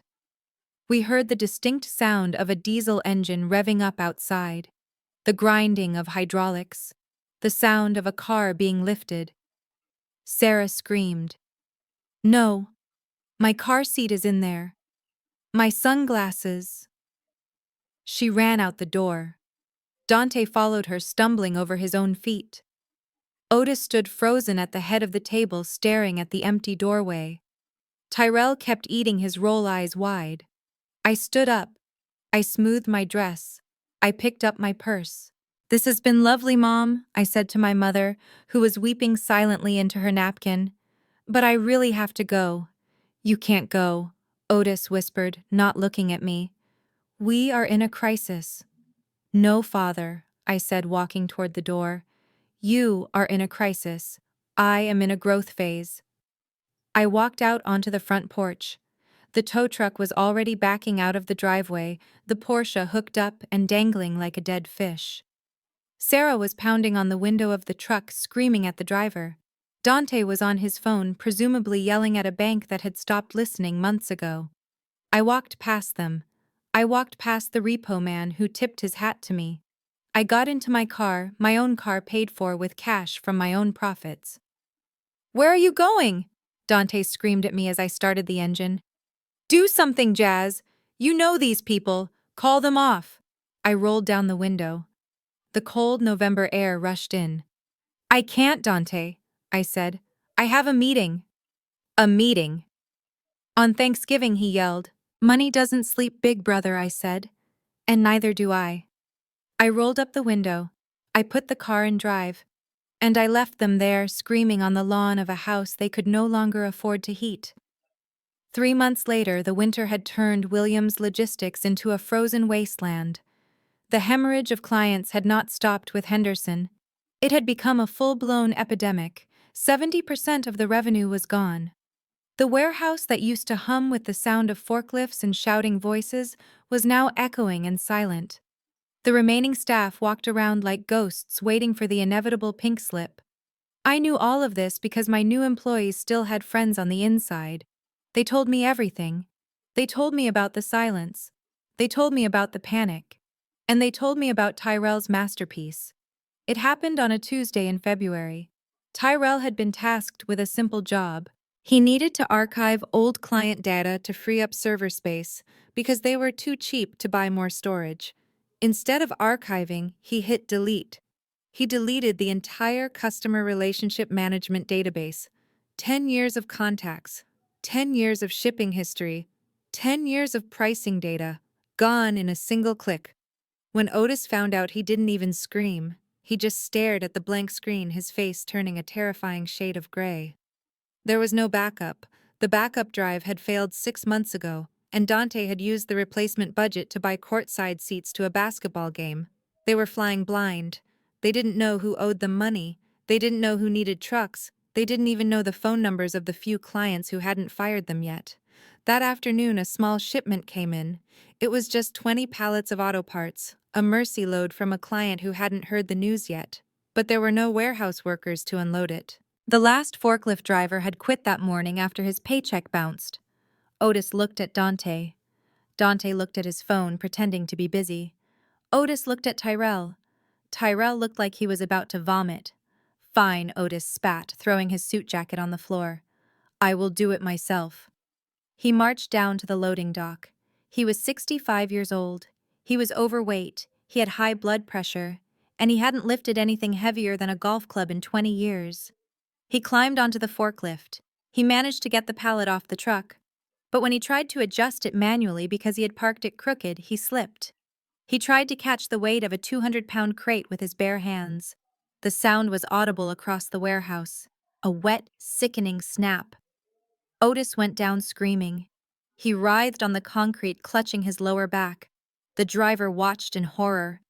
Dante and Tyrell ran out from the office, but they didn't know what to do. They just stood there, hovering while their father screamed in agony. It took the ambulance 20 minutes to arrive. They had to load the CEO of Williams Logistics onto a stretcher, while he wept not just from the pain of a herniated disc, but from the humiliation of lying broken on the floor of his own failing empire. I was in the middle of a strategy meeting when my personal phone rang. It was an unknown number, but the area code was from the local hospital. I stepped out of the conference room where my team was finalizing the logistics for a new nationwide retail chain and answered.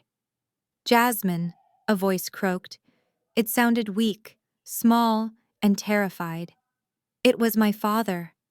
"I am here, Otis," I said, leaning against the glass wall of my office. "I heard you had an accident." "I am in the hospital," he wheezed. His voice was thick, probably from painkillers. "My back, Jazz. I can't move. The doctor says I need surgery. I might not walk right for months." "I am sorry to hear that," I said. My voice was neutral. I wasn't happy he was hurt, but I wasn't devastated either. It felt like reading about a stranger in the newspaper. "The company is in trouble, Jazz," he whispered. "The boys, they can't handle it." Tyrell deleted the database. "Dante is useless without direction. The drivers are threatening to sue."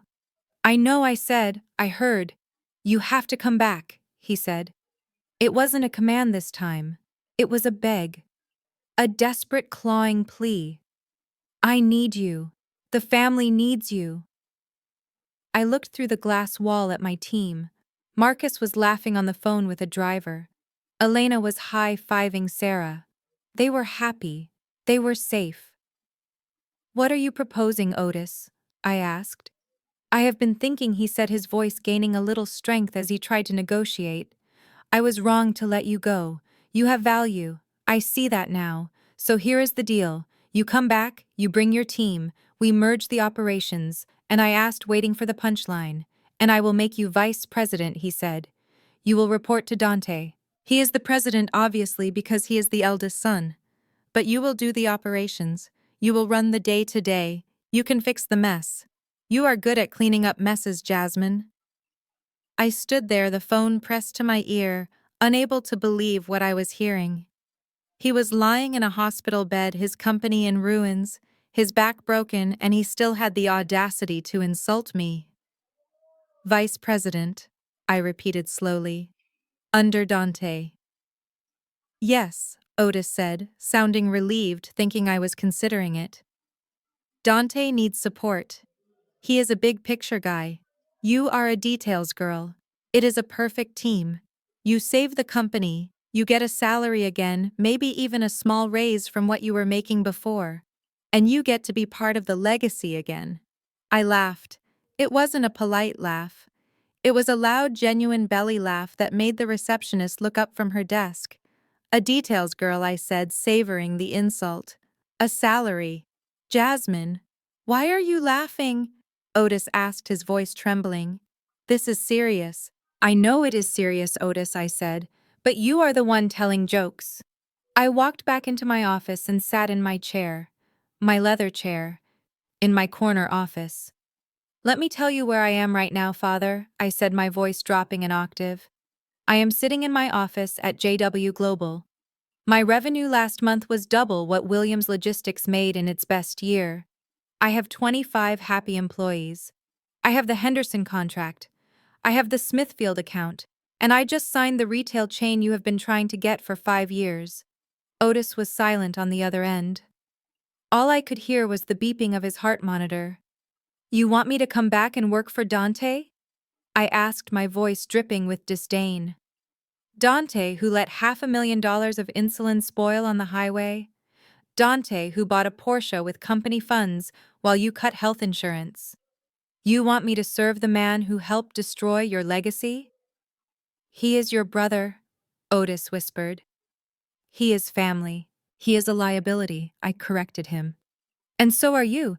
You built a house of cards on a foundation of misogyny and greed, and now you are surprised it is falling down on top of you. Jasmine, please, he sobbed. I am begging you. I can't lose the company. It is all I have. Then you should have treated the person who ran it with respect, I said. I am not coming back, Otis. Not as a vice president, not as a details girl, and certainly not to save Dante. But who will run it, he cried. Who will save us? You told me once that they are men, I said, quoting his own words back to him. You said they have families to support. You said they are the future. Well, Father, let the future handle it. Let your precious sons figure out how to restore a database they deleted. Let them figure out how to pay the debts they accrued. You can't do this, he said, his voice turning from begging to venomous. You are cruel. You are a traitor. I am a CEO, I said, and I don't hire failures. I hung up the phone. I didn't block the number this time. I wanted him to call back. I wanted him to try again. Because every time he called, it just confirmed that I had won. I looked at my computer screen. An email had just come in. It was a notification about a new government contract. A medical transport bid. $50 million. I smiled. Otis was worried about saving his warehouse. I was about to buy the state. I clicked reply. It was time to finish this. The government contract hit the market on a rainy Tuesday in March like a bomb drop that everyone heard, but only a few could survive. It was a request for proposal from the Department of Health worth $50 million over 5 years to manage the statewide distribution of critical medical equipment and vaccines. It was the kind of contract that built dynasties. For my father, Otis Williams, it was not just an opportunity, it was the last gasp of air before drowning. I knew exactly what was happening inside the crumbling walls of Williams Logistics, because news in our industry travels faster than a fiber optic cable. Otis had dragged himself back to the office against medical advice, sitting in his ergonomic chair, with a back brace barking orders at my brothers. They were staring at a balance sheet that bled red ink. The company was insolvent. They had lost 70% of their revenue, they had outstanding lawsuits from unpaid vendors, and their credit rating was junk status. There was absolutely no way they qualified for a federal contract that required a rigorous financial audit. But desperation breeds delusion. Otis looked at Dante and Tyrell and gave the order that would seal their fate. He told them to fix the numbers. He did not mean improve the business, he meant cook the books. I could imagine the scene perfectly. Otis sweating through his painkillers, telling Dante to delete the accounts payable column to make it look like they had cash reserves. He was telling Tyrell to falsify the fleet maintenance records to show they had 50 operational trucks, when I knew for a fact they only had 12 that could pass a Department of Transportation inspection. They were building a Trojan horse out of cardboard, and lies hoping that the government inspectors would not look too closely. It was their Hail Mary pass. If they won the $50 million, they could pay off the debts, fix the trucks, and pretend the last year never happened. If they lost, they went to prison. Otis was betting his freedom on the arrogance that he was smarter than the federal government. He looked at his son's men who could not even manage a lunch order without screwing it up, and entrusted them with committing federal fraud. While my family was busy inventing a fantasy, I was busy building a fortress. I sat in my office at JW Global, staring at the bid requirements. I knew the logistics inside and out. I knew the routes, the temperature requirements, the driver certifications. I could do the work in my sleep. But there was one hurdle I could not clear alone. The contract required a surety bond of $5 million. It was a guarantee that if the company failed, the government would get paid. My company was successful wildly, so for a startup, but I did not have $5 million in liquid assets to park in an escrow account. I had reinvested everything into growth. I looked at the numbers on my screen. I had the talent. I had the plan. I just lacked the war chest. I picked up my phone and scrolled to a contact I had saved 6 months ago at a logistics conference in Chicago. Beatrice Thorne.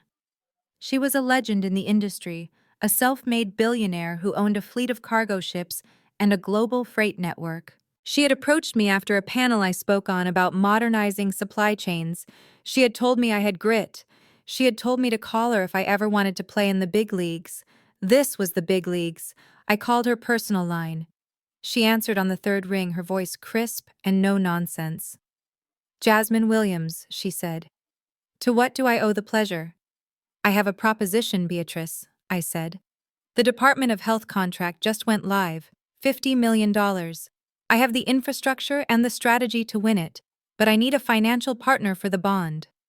Beatrice was silent for a moment. I heard the scratching of a pen on paper. "I saw that contract," she said. "It is messy, high liability, strict penalties for delays." "It is only messy if you do not know the terrain," I countered. "I know every hospital loading dock in the state. I know the traffic patterns. I know the drivers. I can run this with a 99% efficiency rating." "And your competition?" she asked. "My father," I said. "Williams Logistics. They are going to bid." Beatrice chuckled, a dry, rasping sound.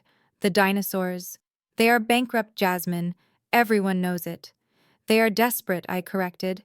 "They are going to lowball the bid and lie about their capacity. They will try to win on price. I want to win on competence. But I need your backing to get a seat at the table." "Meet me for lunch," Beatrice said. "The Capitol Grill, 12:30. Bring your numbers." I walked into that lunch with a binder full of spreadsheets and walked out with a partner. Beatrice did not just agree to cover the bond, she agreed to leverage her international network to lower our equipment costs. It was a partnership made of steel. We were two women in an industry dominated by men like my father, and we were about to take everything. Otis thought he was fighting for survival. He did not realize he was stepping into the ring with a tag team that had sledgehammers in their gloves. We spent the next week refining our proposal. It was perfect. It was honest. And it was lethal.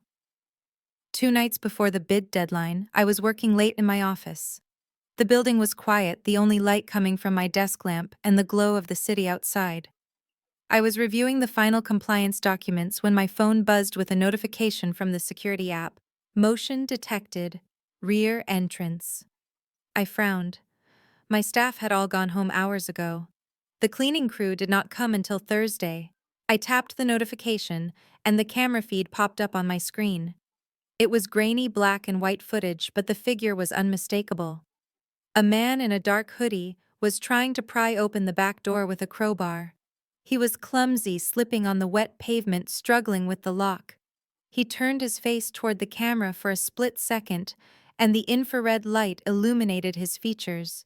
It was Tyrell. My stomach dropped. My little brother was trying to break into my office. It was not a random burglary. Otis must have sent him. They knew I was bidding.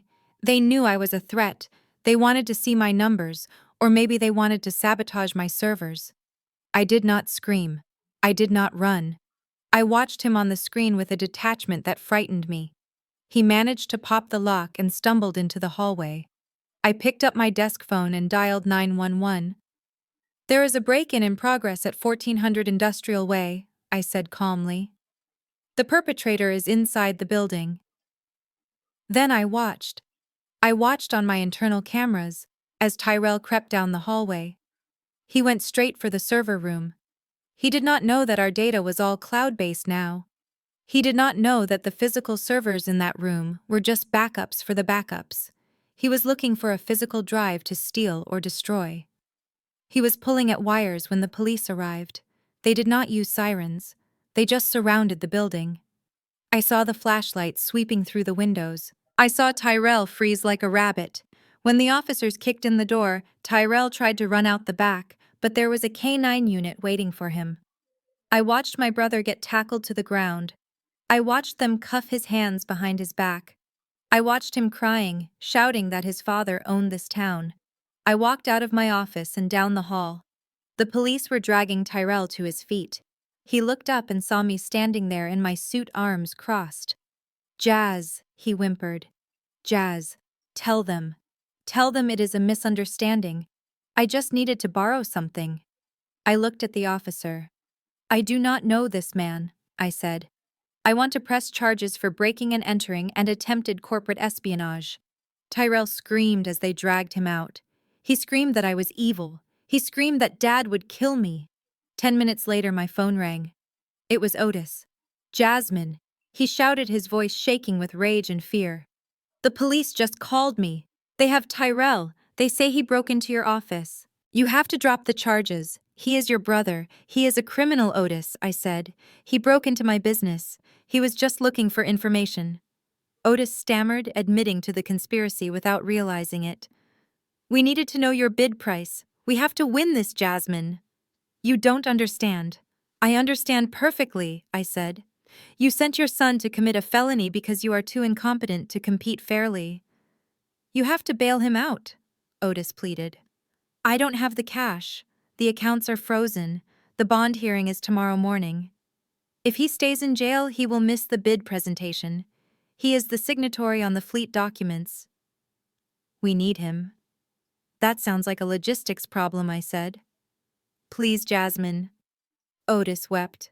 "I have nothing left." "You have a house," I said. "A big house in the suburbs. If you want your son out of jail, you better call a bail bondsman and put a lien on it." "You want me to mortgage my home?" he asked, his voice a whisper. "I want you to feel what it is like to lose everything," I said. I hung up. The next morning I checked the public records. Otis had done it. He had taken an emergency high-interest loan against his house to post Tyrell's bail. He had leveraged the last thing he owned to save the son he sent on a suicide mission. They were free, but they were broken. They were going into the bid presentation exhausted, humiliated, and leveraged to the hilt. And I was going in with a billionaire and the truth. The final battle was set, and I was going to make sure the whole world watched them fall. The conference room at the Department of Health was sterile and cold, with fluorescent lights that hummed a low note of anxiety. It was the kind of room where dreams went to die, buried under mountains of paperwork and red tape. I sat on the left side of the long mahogany table with Beatrice Thorne beside me, looking like a statue carved from granite and money. On the right side sat the remnants of the Williams dynasty.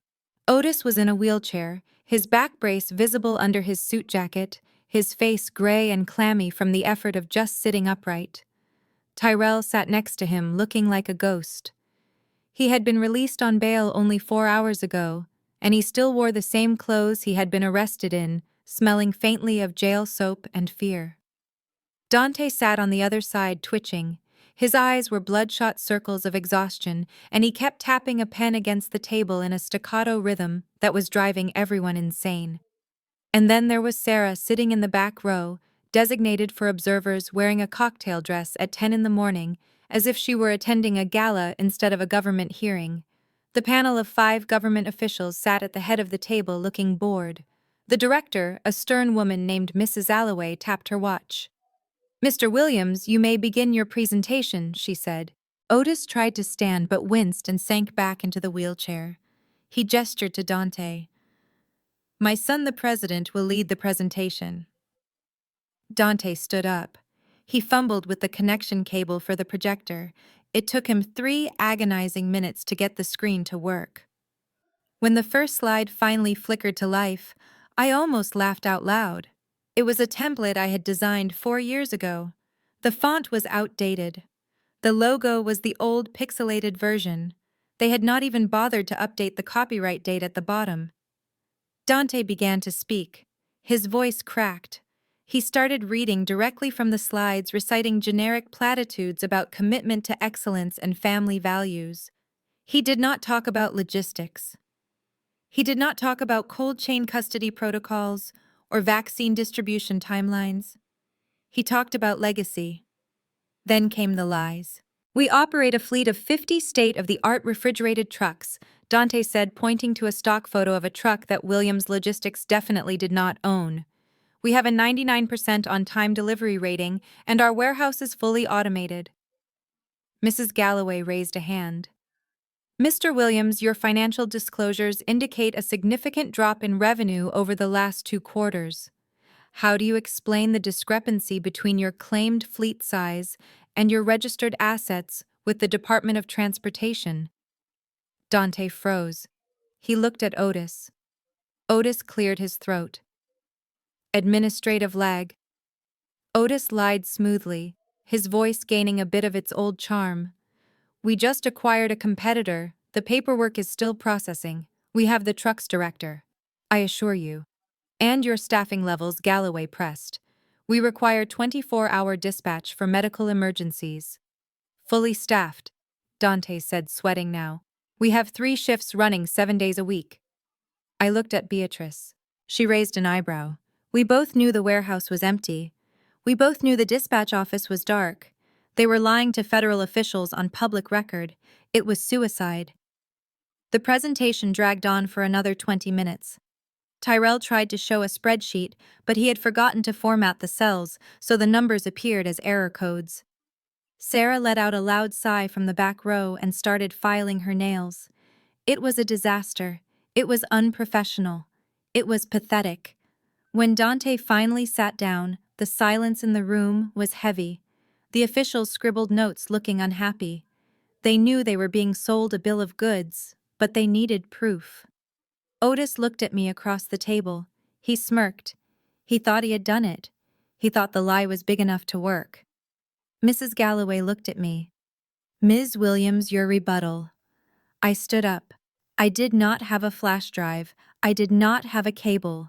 I simply opened my laptop and connected wirelessly to the screen because I had read the room specs beforehand. Good morning, I said. My name is Jasmine Williams, CEO of JW Global. With me is my partner Beatrice Thorne of Thorne International. We are not here to talk about family legacies. We are here to talk about risk. I clicked the remote.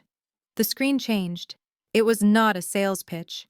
It was a slide titled, Market Risk Analysis, Williams Logistics. The air in the room changed instantly. Otis sat up straighter. Dante stopped tapping his pen. The government requires absolute reliability, I said, walking toward the screen. You cannot afford vendors who lie about their capacity. You cannot afford vendors who are insolvent. I clicked the remote again. A document appeared on the screen. It was a foreclosure notice. This is the current lien status of the personal residence of Otis Williams, CEO of the competing bidder, I said. It was filed yesterday to secure a bail bond for his son Tyrell Williams, who was arrested for breaking and entering into my secure facility to steal trade secrets. Tyrell let out a whimper. Otis turned a shade of purple that looked dangerous. Objection! Dante shouted, standing up. This is personal. It is public record, I said calmly. And it speaks to the financial stability of your leadership. If the CEO has to mortgage his home to keep his executives out of jail, how can he bond a $50 million contract? I clicked again. A spreadsheet appeared. These are the Department of Transportation safety records. I continued. Williams Logistics claims 50 trucks. According to the Federal Registry, they have 12 operational units. 4 of those are currently red-tagged for safety violations. I pointed to the data. You asked about their staffing. Here is a list of the unemployment claims filed by their former employees in the last 6 months. They have lost 80% of their workforce. The dispatch office they claimed is fully staffed is actually empty. I know this because those dispatchers now work for me. I looked at Mrs. Galloway. We are proposing a partnership with Thorne International. We have the capital, we have the trucks, and most importantly, we have the truth. We do not need to lie about our capabilities, because our track record speaks for itself. I clicked to my final slide. It was a side-by-side comparison. On the left was the Williams Logistics proposal, full of holes and estimates.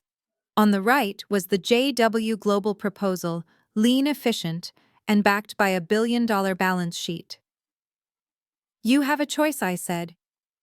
You can entrust the health of the state to a company that is currently drowning in debt and legal trouble, a company that relies on fraud to stay afloat. Or you can partner with a firm that values competence over nepotism. I sat down. The room was deadly silent. Otis looked like he had been shot. He stared at the screen where his failures were projected in high definition. He had gambled everything on this lie. He had leveraged his home, his reputation, and his freedom, and I had just turned the lights on. Mrs. Galloway did not need to consult with her colleagues. She closed her folder. The sound was final. "Mr. Williams," she said, her voice cold, "the discrepancies between your presentation and the public records presented here are disturbing. Falsifying capacity on a federal bid is a felony." Otis sputtered. "Now wait just a minute. She is lying.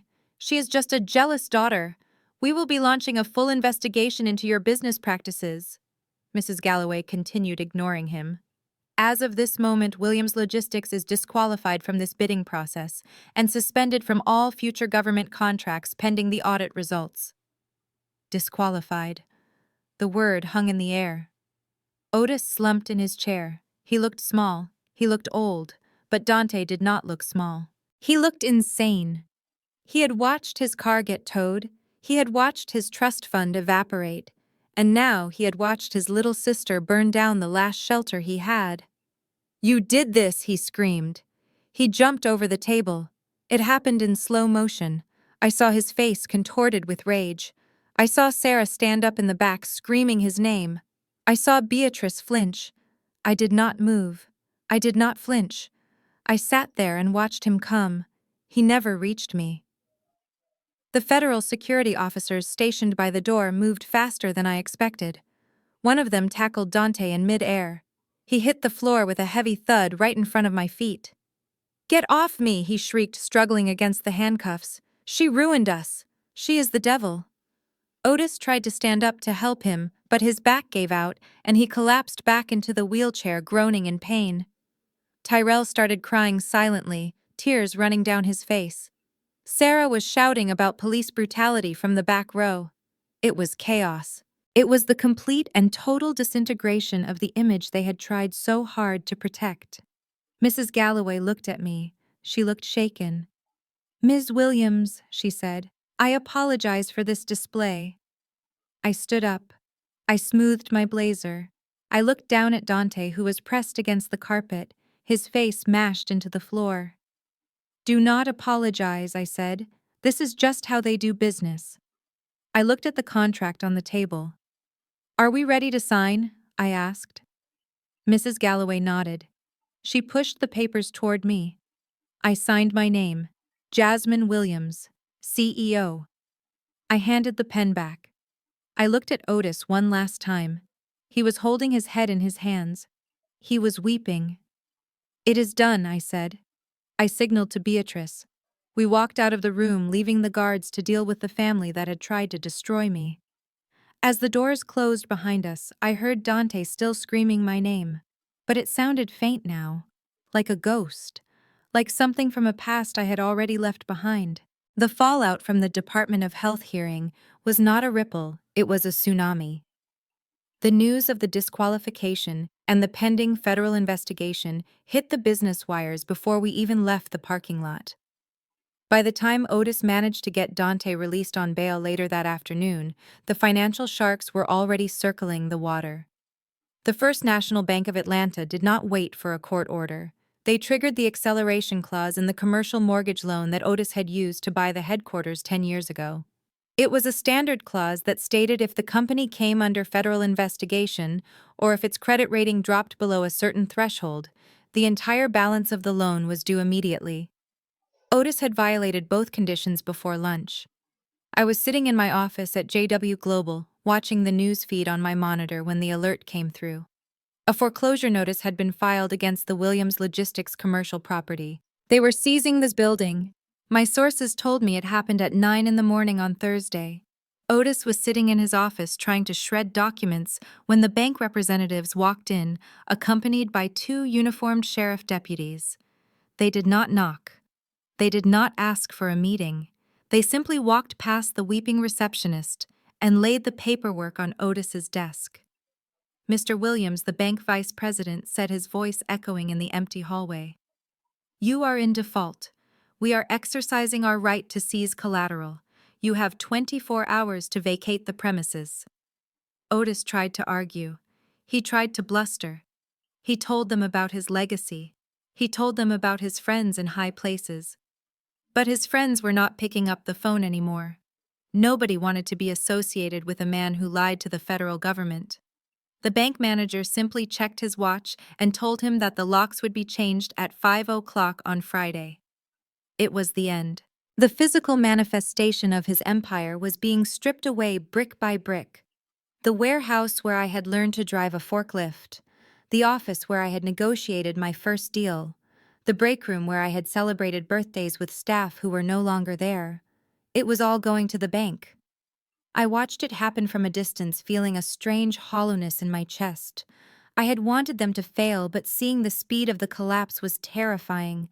It was a reminder that even the biggest castles are just piles of stone if the foundation is rotten. But I knew something Otis did not. The bank did not want to own a logistics facility. They wanted cash. They would look to offload the asset as quickly as possible to recoup their losses. They would sell it to the highest bidder in a fire sale. And I was the only one in town with liquidity and a motive. By Thursday afternoon, Otis was sitting in the ruins of his office drinking warm scotch out of a paper cup because the crystal tumblers had already been packed away. He was staring at a future that included bankruptcy court and possibly a prison cell. He needed a lifeboat. That was when Mr. Thorne walked in. He was not related to Beatrice, but he was a lawyer she used for her most aggressive acquisitions. He was wearing a suit that cost more than Tyrell's car, and he carried a briefcase that smelled of victory. I had briefed him perfectly. He knew exactly what buttons to push. Mr. Williams Thorne said, smoothing his tie, "I represent a private holding company. We specialize in distressed assets. We are aware of your situation with the bank." Otis looked up, his eyes bloodshot and hopeful. "Who are you?" he asked. "We are called Phoenix Ventures." Thorne lied smoothly. "My clients are interested in acquiring the physical assets of Williams Logistics. The building, the fleet, the equipment. We are willing to pay a lump sum that will cover your debt to the bank and leave you with enough to settle your legal fees." Otis sat up. He saw a way out.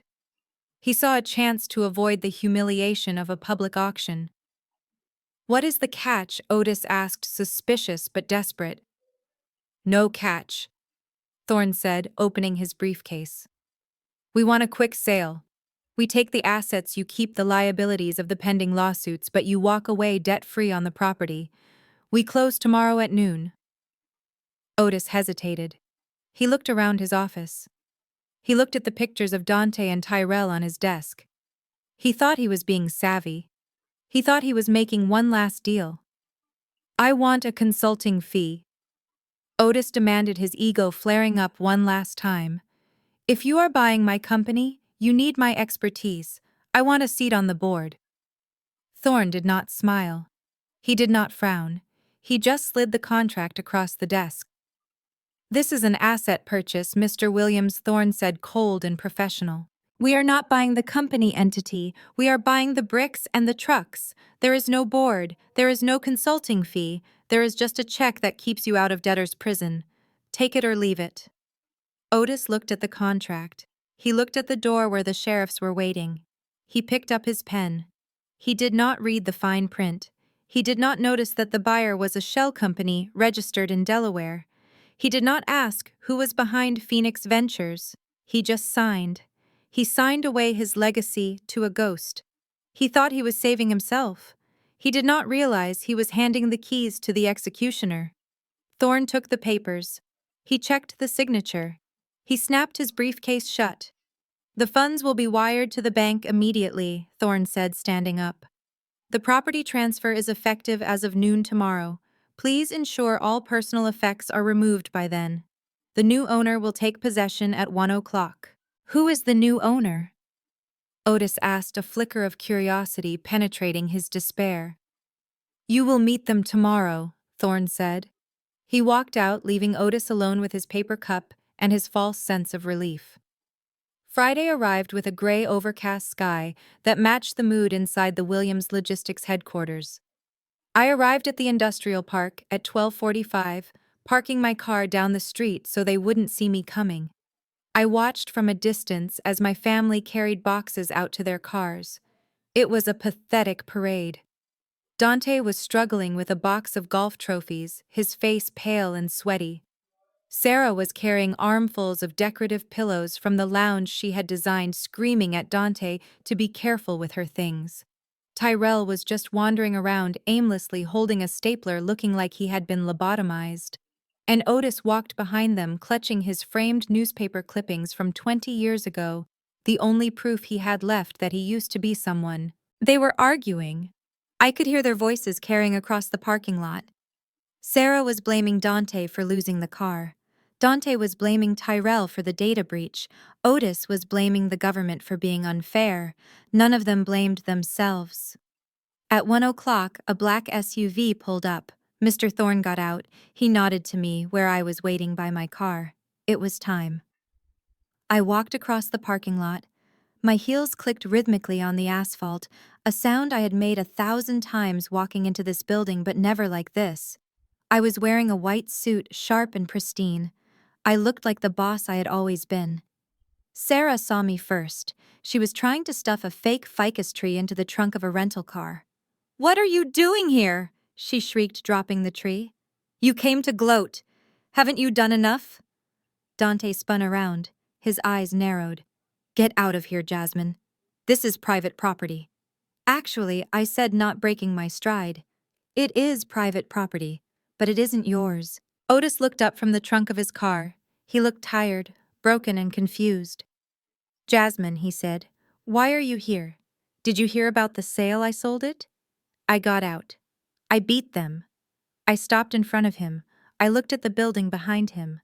The sign above the door still said Williams Logistics, but the paint was peeling. "You didn't beat anyone, Otis," I said. "You surrendered." "I sold to an investment group," he said, puffing out his chest slightly. "Smart money. They saw the value." I beckoned to Mr. Thorne, who was standing by the door holding a set of keys. "Mr. Thorne," I said, "is the paperwork finalized?" "It is, Ms. Williams," Thorne said, handing me the keys. "The deed is recorded. The transfer is complete. You are the sole owner of the property and all physical assets contained therein." Otis froze. He looked at Thorne.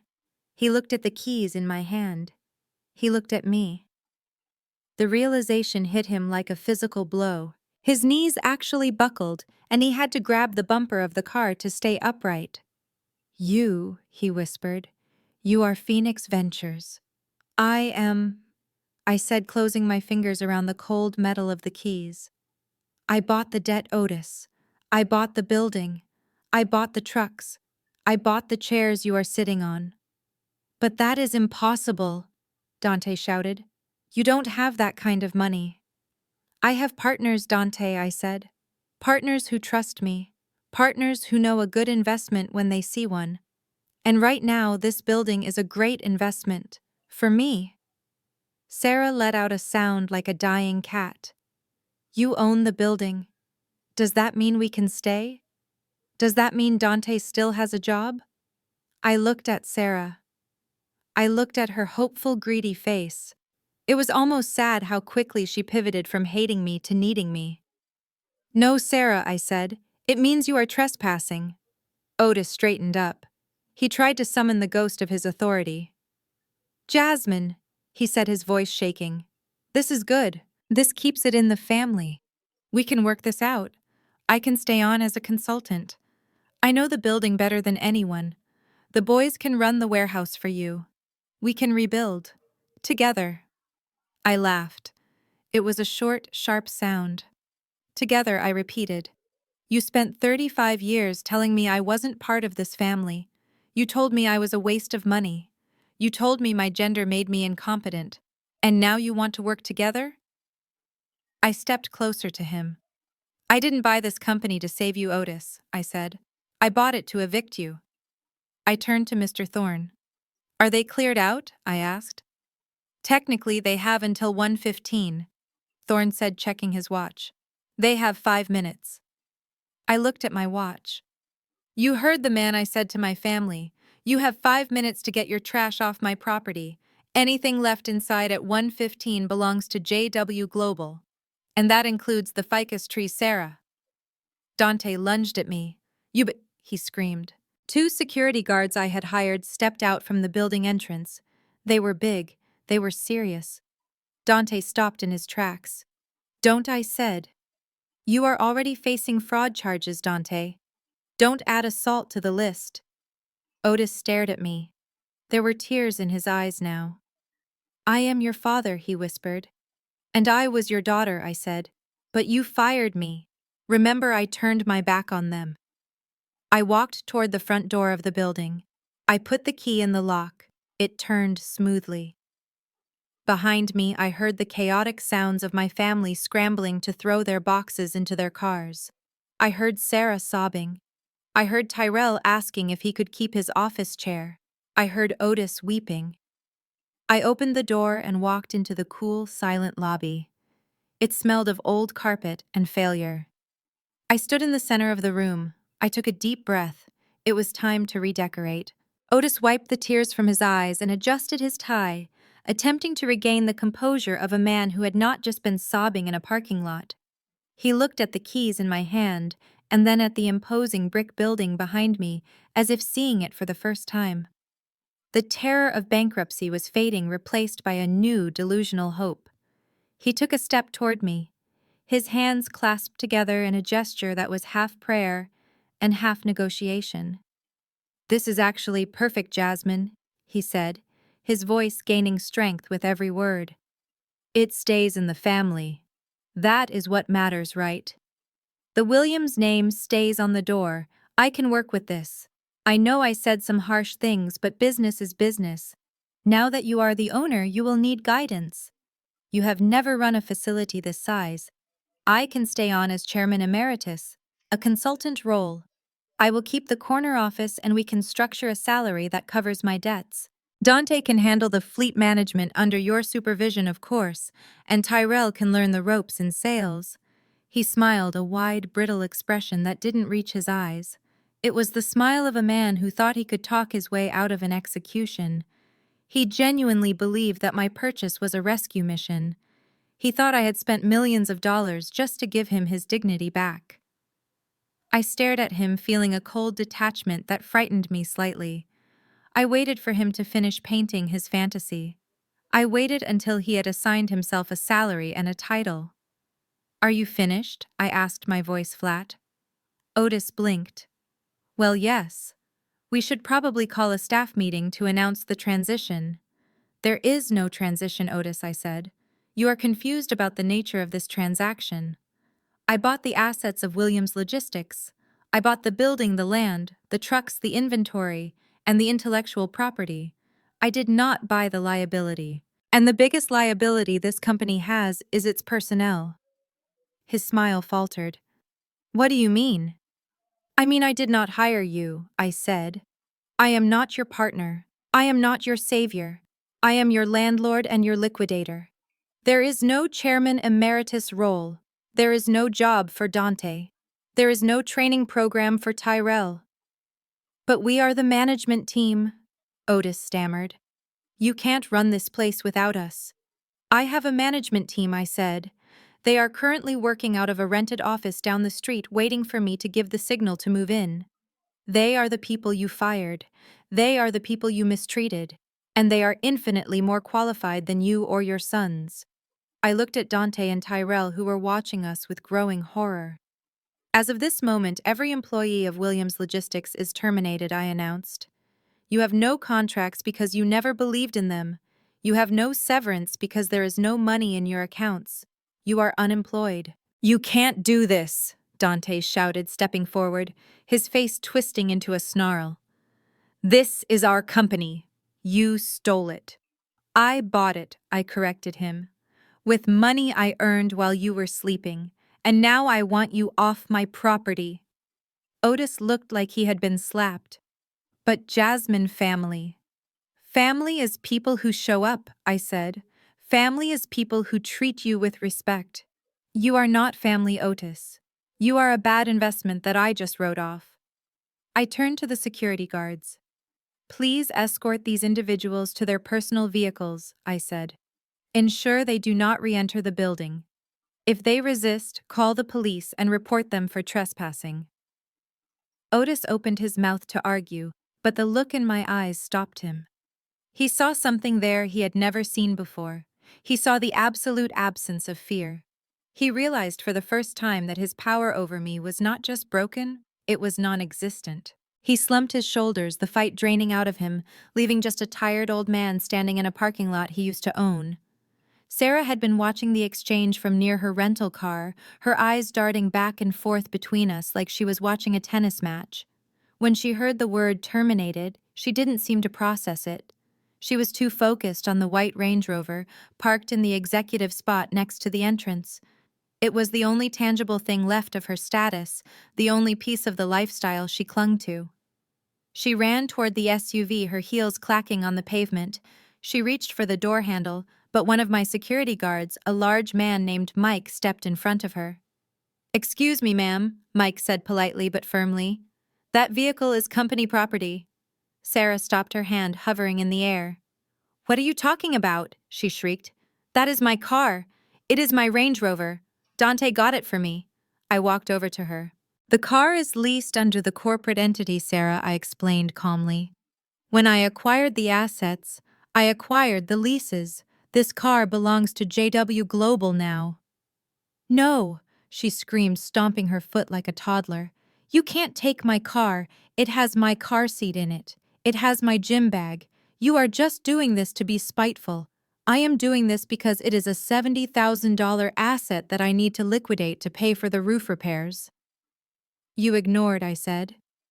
"You can retrieve your personal items, but the keys stay with Mike." She looked at Dante, pleading with her eyes. "Do something," she begged. "Tell her she can't take my car." Dante looked at his feet. He knew. He knew he had signed the lease agreement that listed the car as fleet equipment to get a tax write-off. He had trapped himself in his own greed. "Give her the keys, Sarah," he mumbled. Sarah let out a wail that echoed off the brick walls of the warehouse. She threw her purse on the ground. She screamed that we were all monsters. She screamed that she was going to sue, but eventually she opened her bag, took out the fob, and threw it at Mike. "I hope you crash it," she hissed at me, tears streaming down her face, ruining her expensive makeup. "I won't be driving it, Sarah," I said. "I drive a sedan that I paid for. This is going to auction on Monday." Mike opened the car door and let her take out a booster seat and a yoga mat.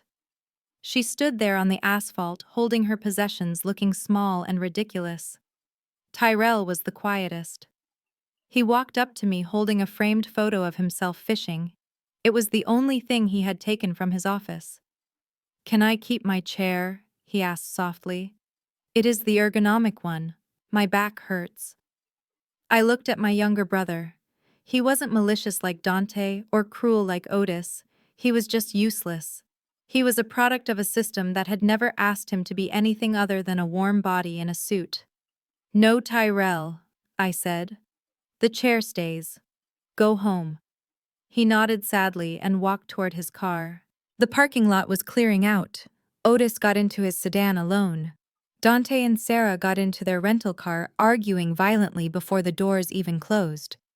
Tyrell drove away in his sports car, which I knew would be repossessed within the month.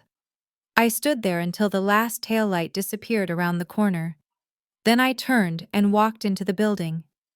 The lobby was silent. The receptionist's desk was empty. I walked past the cubicles where my team used to sit. I walked down the hallway to the executive suite. I pushed open the double doors to my father's office. It smelled of cigars and stale ambition. I walked to the desk. I picked up the nameplate that read Otis Williams, CEO, and dropped it into the trash can. I sat down in the massive leather chair. It was still warm. I spun it around to face the window. I looked out over the industrial park over the city of Atlanta, stretching out to the horizon. I picked up my phone and dialed Marcus. "Bring the team over," I said. "We have a new home." 1 year later, the view from my office was different. I had remodeled. The dark wood and leather were gone, replaced by glass and light and modern steel. The warehouse below was humming with activity, running 24 hours a day to fulfill the government contract. JW Global was no longer a startup. We were the dominant logistics provider in the Southeast. My personal assistant knocked on the door. "Ms. Williams," she said, "you have a visitor in the lobby. He says he is your father. He says he doesn't have an appointment, but it is urgent." I turned my chair. I looked at the calendar on my screen. It was full. Meeting with the state governor at 2. Review of the international expansion plan at 4. Dinner with Beatrice at 7. "Tell him I am unavailable," I said.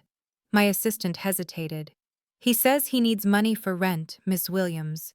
He says he is going to be evicted." I felt a flicker of something in my chest.